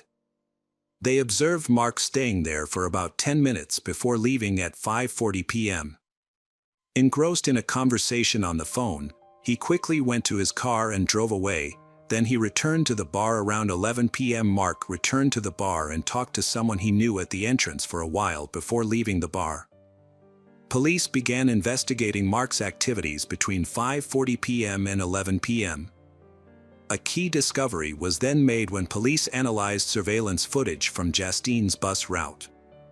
The footage showed Mark's black Nissan following the bus, starting 30 minutes after Mark left the bar. This disturbing discovery raised further suspicions about Mark's involvement in Justine's disappearance. The search for Mark's car and the missing girl continued, and Mark became the prime suspect in Justine's abduction. Mark called his wife to say he was going away for a long time. When his family tried to convince him to turn himself in, he refused and quickly left. His parents reported to the police that they had seen Mark, and the police tried to find him. But Mark escaped. The police asked for the public's help by issuing a media appeal. They asked for anyone with knowledge of Justine, Mark, or his car to come forward. A woman who heard the appeal kept an eye out and spotted a car that looked like Mark's on the road. She followed it to Cherrywood Park and observed the driver closely, then quickly contacted the police. When the police arrived, they found a man covered in blood sitting behind the wheel of a car. Despite attempts to coax him out of the car, Mark was stubborn, brandishing a knife in a threatening manner. Faced with imminent danger, the police were forced to resort to force, resulting in Mark being shot in the shoulder. After removing him from the car, they found him conscious but still uncooperative. The police then searched the car but unfortunately did not find Justine. Mark remained silent despite being questioned several times. The medical team quickly treated him and took him to the hospital. Doctors tried to save his life, hoping that he would eventually reveal Justine's location. Unfortunately, it was discovered that the bullet had ricocheted and hit Mark in the head. Further investigation revealed a gruesome discovery. The blood on his face and body was his own, and he had several fresh stab wounds on his arms and neck. The police believe that Mark, fearing arrest, apparently used a knife from his car to attempt suicide rather than face the consequences. The police eventually caught the suspect, but instead of feeling relieved, everyone felt disappointed.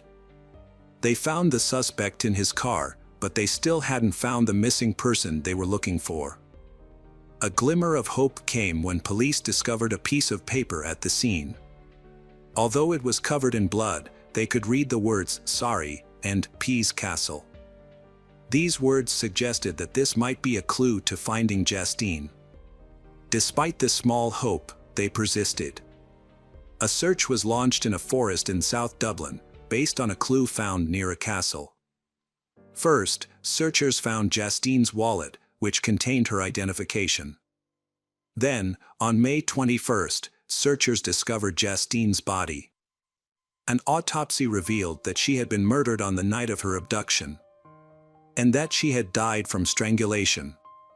Unfortunately, the autopsy also revealed that Justine had been sexually assaulted, adding to the brutality of her death. A toxicology report, which found trace amounts of banned substances in her system, left many questions unanswered. It is unclear how the substances entered her system or what their purpose was. However, further investigation revealed that Mark had recently consumed large amounts of these substances, adding to the mystery. It turned out that Mark was a regular user of drugs and excessive alcohol, which could have inadvertently introduced these substances into Justine's system.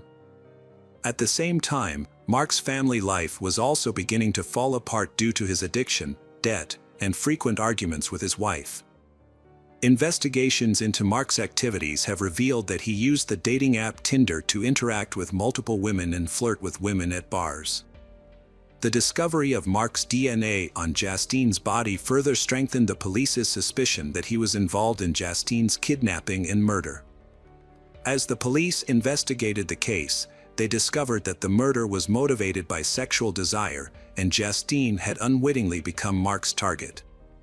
He discovered Justine while he was following a bus, and took advantage of her getting off the bus, brazenly abducting her from the street without hesitation, even in the presence of multiple witnesses.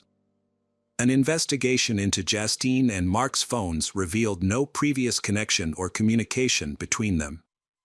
However, further analysis revealed that Mark was familiar with Justine's regular route, suggesting that her murder was premeditated. It seemed that Mark had been closely monitoring Justine's movements, waiting for the perfect moment to strike. This discovery shows Mark's premeditated brutality and Justine's tragic fate. The day Justine was kidnapped, He deliberately waited at the bus stop, closely monitoring her every move, until he suddenly grabbed her. The people around were extremely shocked by this scene, as such violent crimes rarely happened in their peaceful neighborhood. Many people came to pay their condolences to Justine's family, comforting and supporting them in this time of great loss. At the funeral, heartfelt tributes were paid as white balloons floated into the sky. Some attendees wore pink t-shirts with Justine's image printed on them, a touching tribute to her memory. Justine's family decided to hold her funeral in the Philippines, her homeland, to find solace in a familiar place. Although they lived in another country for a while, they finally moved back to Ireland in 2021. By starting over in a new city and pursuing different careers, they hoped to escape the painful memories that still haunted their old home. Hey detectives! Welcome back. We've got another mysterious case to explore. The case of Jennifer Schuett. Jennifer Schuett was an 8-year-old girl who had just finished school for the day. She lived with her single mother, Elaine, who worked hard to ensure that her daughter was happy and well taken care of. Elaine juggled multiple jobs to support their family and give Jennifer a joyful childhood. With all the love and attention she received, Jennifer grew into a bright and cheerful child, showing a strong enthusiasm for learning and a natural curiosity at such a young age. Jennifer mentioned that children often fear the dark, and she was no different. She admitted that she was afraid of the dark and often slept in the same room as her mother. She recalled that from what she could remember about her childhood, she just didn't like the dark or sleeping alone, and so she felt comforted by going to bed with her mom. She stated that it was just the two of them, and they relied on each other. That night, on August 9, 2009, Jennifer and her mother, Elaine, shared a room. Jennifer was restless, tossing and turning and occasionally kicking her mom, which made it hard for Elaine to fall asleep. At 2:30 a.m., Elaine woke up and asked Jennifer to return to her own room since she had to get up early for work. In response, Jennifer said, "Mom, I love you, so I'm going to sleep in my own room tonight," and went back to her room. Elaine would later deeply regret this decision, but at that moment, she had no way of knowing what would happen next. The next morning, Elaine found that Jennifer was missing when she went to wake her up. She saw that the window facing the parking lot was wide open. Elaine quickly called 911. When the police arrived, she explained that she hadn't heard any sounds or screams after Jennifer went to her room. It's important to note that their apartment was on the first floor, and Jennifer's windows overlooked the parking lot. This made Elaine worry that someone might have seen Jennifer and entered her room through the window. Elaine understood that their apartment wasn't the best place for her and her young daughter, but it was all they could afford at that time. However, Elaine's parents stepped in to assist her and their granddaughter by buying a small house nearby and renovating it. Jennifer and her mother were set to move into the new house in a few months. The day before Jennifer went missing, they had been working in the garden there, where Jennifer had been bitten by mosquitoes, making it difficult for her to sleep peacefully that night. After her daughter went missing, Elaine was heartbroken.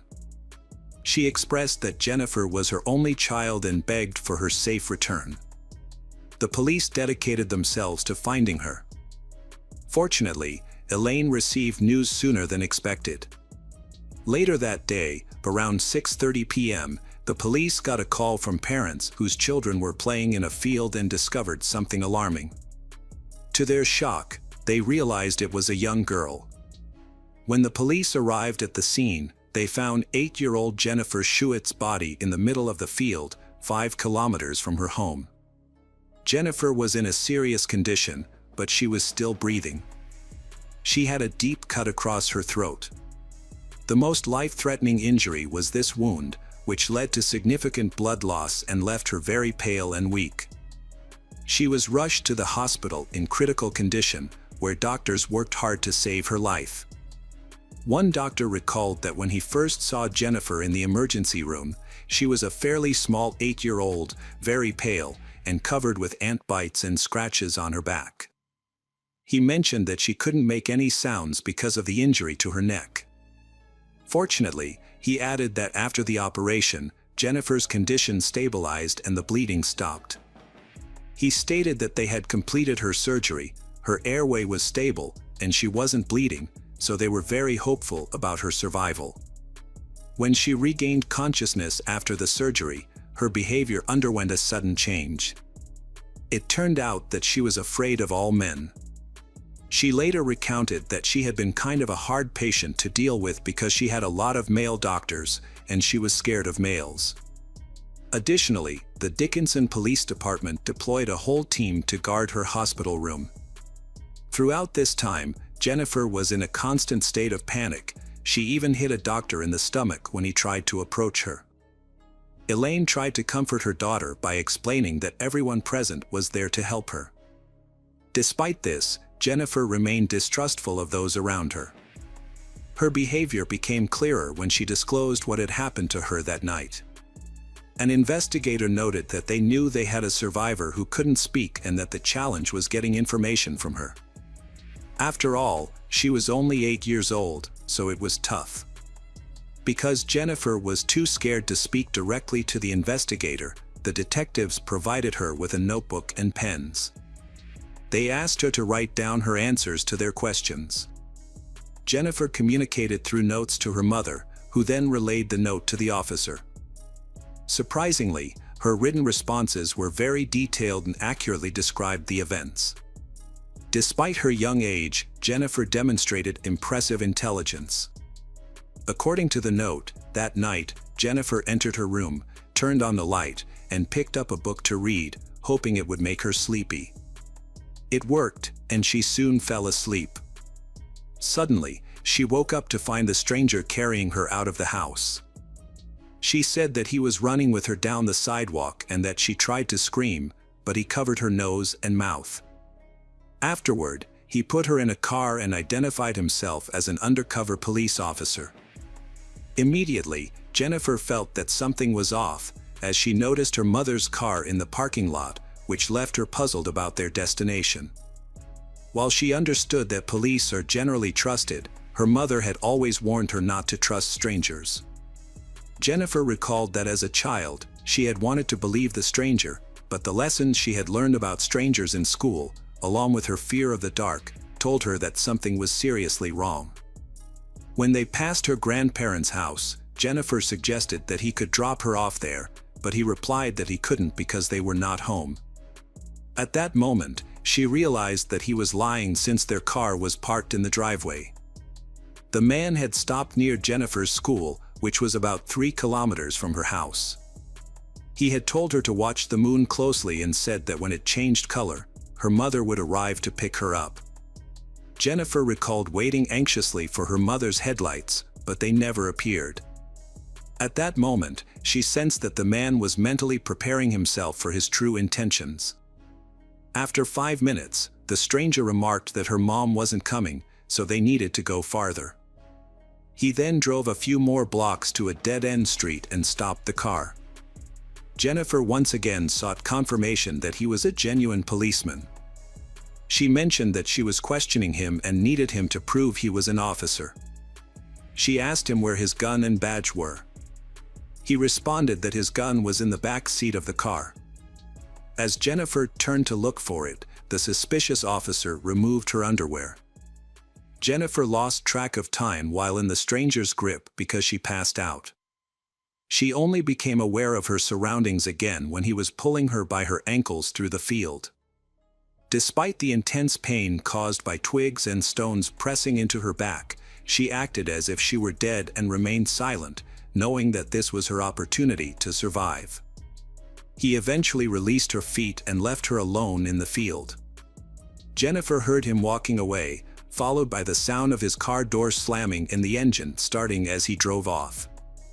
She realized that she couldn't scream and didn't understand why. She managed to place her right hand on her neck and felt a deep wound. Looking at her hand, she saw it covered in blood. Since the exact time of her disappearance was unknown, it was thought that she lay in the field for 12 to 14 hours. As the sun set, she noticed the lights of passing cars nearby. She heard children's voices and a dog that approached her several times, seemingly trying to get its owner's attention, but the owner never came. During this time, she was bitten by fire ants, which helped her stay awake. Jennifer stated that every time she regained consciousness, she was shocked that she was still alive. She said she wasn't afraid and had accepted that she might not survive. Suddenly, she heard children's voices nearby, and then something hit her leg. When Jennifer next regained consciousness, she heard a police officer saying, "You've been found. You're going to be okay. Just please stay with me." She remembered being loaded into the life flight helicopter. This experience was very difficult for young Jennifer because she couldn't speak and had to communicate by writing everything down. Her fear of men added to the tension, so her mother asked the questions, and Jennifer's responses were passed on to the officers outside the door. Remarkably, 8-year-old Jennifer was able to get the stranger's name. "I just remember recalling his name, so I wrote that he said his name was Dennis.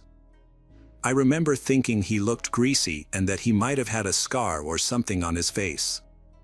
For days after Jennifer went missing, the police enlisted the help of forensic expert Lois Gibson. She communicated with Jennifer using gestures and notes. Despite these difficulties, they created a detailed composite sketch of a man, which was released to the public in hopes of receiving information. While this was happening, police searched the crime scene and discovered Jennifer's clothing about half a mile away, along with a man's shirt and underwear. Unfortunately, DNA testing on the clothing did not yield any matches to a suspect. Jennifer's recovery took time, but she demonstrated incredible strength for someone her age. There was a particularly tough moment when she became upset over a chocolate bar she couldn't eat, screamed in frustration, and made a faint sound. Doctors were surprised because her vocal cords had been nearly severed, and they didn't expect them to heal, yet they started to recover. Soon after, Jennifer was released from the hospital. She returned home and resumed her studies. After finishing school and college, she chose to become a children's librarian. However, she never forgot the traumatic events of that night. Every day felt like a search for her attacker. She wondered if he could be anyone around her. Could it be our new neighbor? Someone at the post office or the grocery store? Is he watching us? Will he come back to finish what he started? Fortunately, Jennifer met a man named Jonathan, and for the first time in years, she felt she could trust someone. They fell in love. Meanwhile, the investigation into her attacker stalled. The chances of finding him diminished as time passed, and the case remained unresolved, moving from one investigator to another without progress. 18 years after that dreadful night, Jennifer received a phone call. She learned that Detective Tim Cromie would be taking over her case and that he wanted to meet with her. Tim Cromie promised to do everything possible to catch the criminal, and Jennifer believed him. He told her that he would do whatever he could in his power until the end of his career to get her the answers she needed for the case. Tim decided to involve FBI Special Agent Richard Renison in the case. Richard had previously worked for the Dickinson, Texas Police Department before joining the FBI. Together, Tim and Richard uncovered a significant amount of evidence collected on the day Jennifer went missing and shortly after she was found. Key pieces of evidence included Jennifer's underwear, as well as the perpetrator's shirt and underwear. They sent a DNA sample found on these items to the lab in Quantico, Virginia. While detectives recognized that DNA analysis technology had improved significantly over the past 19 years, they also knew that the age of the case would make it less of a priority in the lab. Investigating cold cases often comes with the challenge of time, as witnesses forget, people move away, and some may even pass away. However, one advantage of this case's age was the advancements in DNA technology that could aid their investigation. A year later, their efforts were finally recognized. The man whose DNA was discovered at the crime scene was Dennis Earl Bradford, the same name that Jennifer had identified years earlier. Remarkably, the 8-year-old girl had been extremely precise in her descriptions. Despite being on pain medication, unable to speak, and only 8 years old, she wrote down the name Dennis.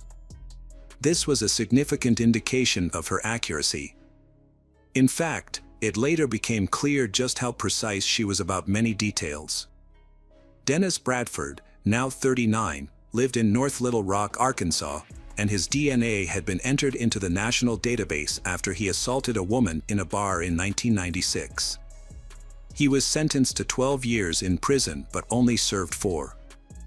On February 4, 2000, he was conditionally released, and less than a year later, he was arrested for driving under the influence, just half a mile from his home.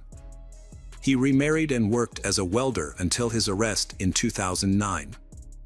Tim Cromie and Richard Renison looked into the connection between a suspect from North Little Rock, Arkansas, and Dickinson, Texas, a small town.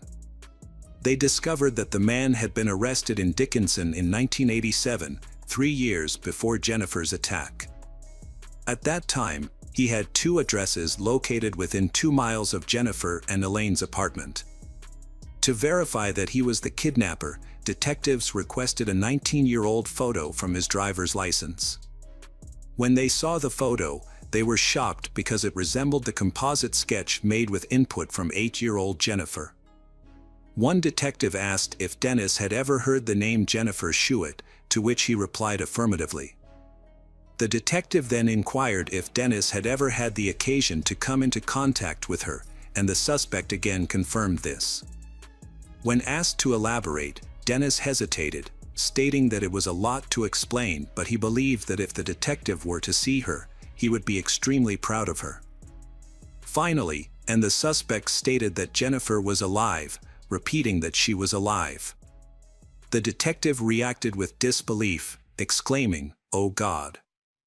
The suspect responded by saying that the detective had no idea how hard he had prayed for that, mentioning that he was a believer in Christ but had no idea about her status. He added that it was just about 2 days later when he ran away and took off.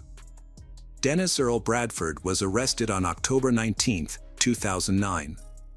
He claimed he didn't know Jennifer, couldn't remember why he had stopped near her apartment, and didn't understand why he had acted so cruelly towards her.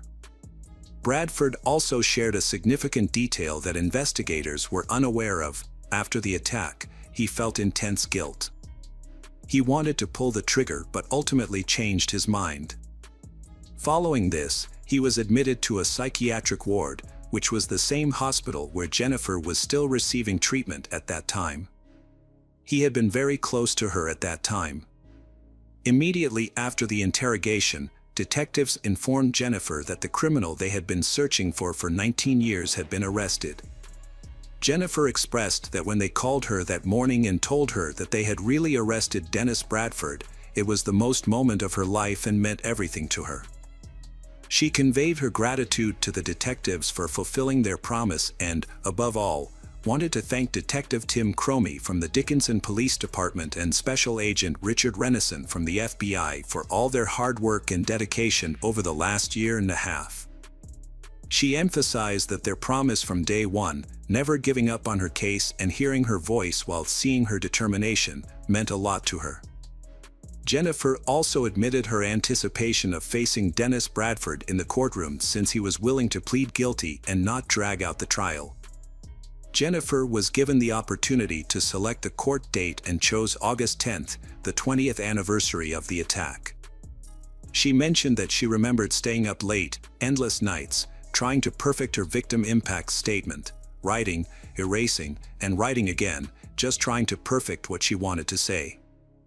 She said that she had 19 years worth of things to say to that person. However, it was not meant to happen.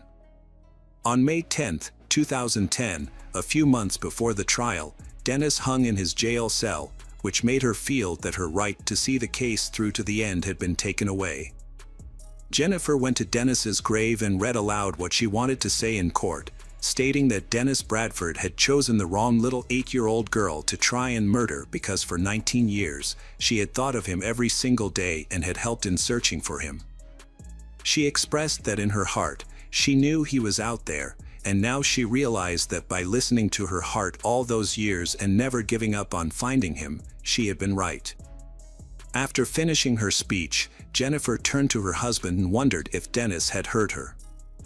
At that moment, a fiery ant bit her leg, and she took it as a sign from God that he had heard her loud and clear. Jennifer reflected on her experiences, mentioning that despite the horrific events caused by Dennis's actions, she faced yet another challenge in her life. She explained that as a result of the trauma, she almost lost the ability to conceive a child. However, she noted that amidst the darkness, there were shining examples of kindness, particularly from Dr. Craig Witz, who, after hearing her story, generously offered his services to her twice, free of charge.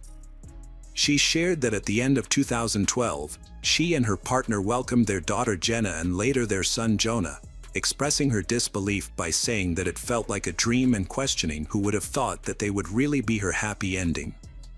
The criminal tried to silence her and take away her right to be a mother, but he failed.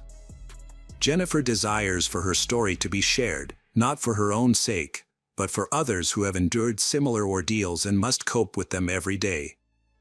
She mentioned that they have gone through something in life that they can talk about, and she believes it is worth sharing it with others to instill hope.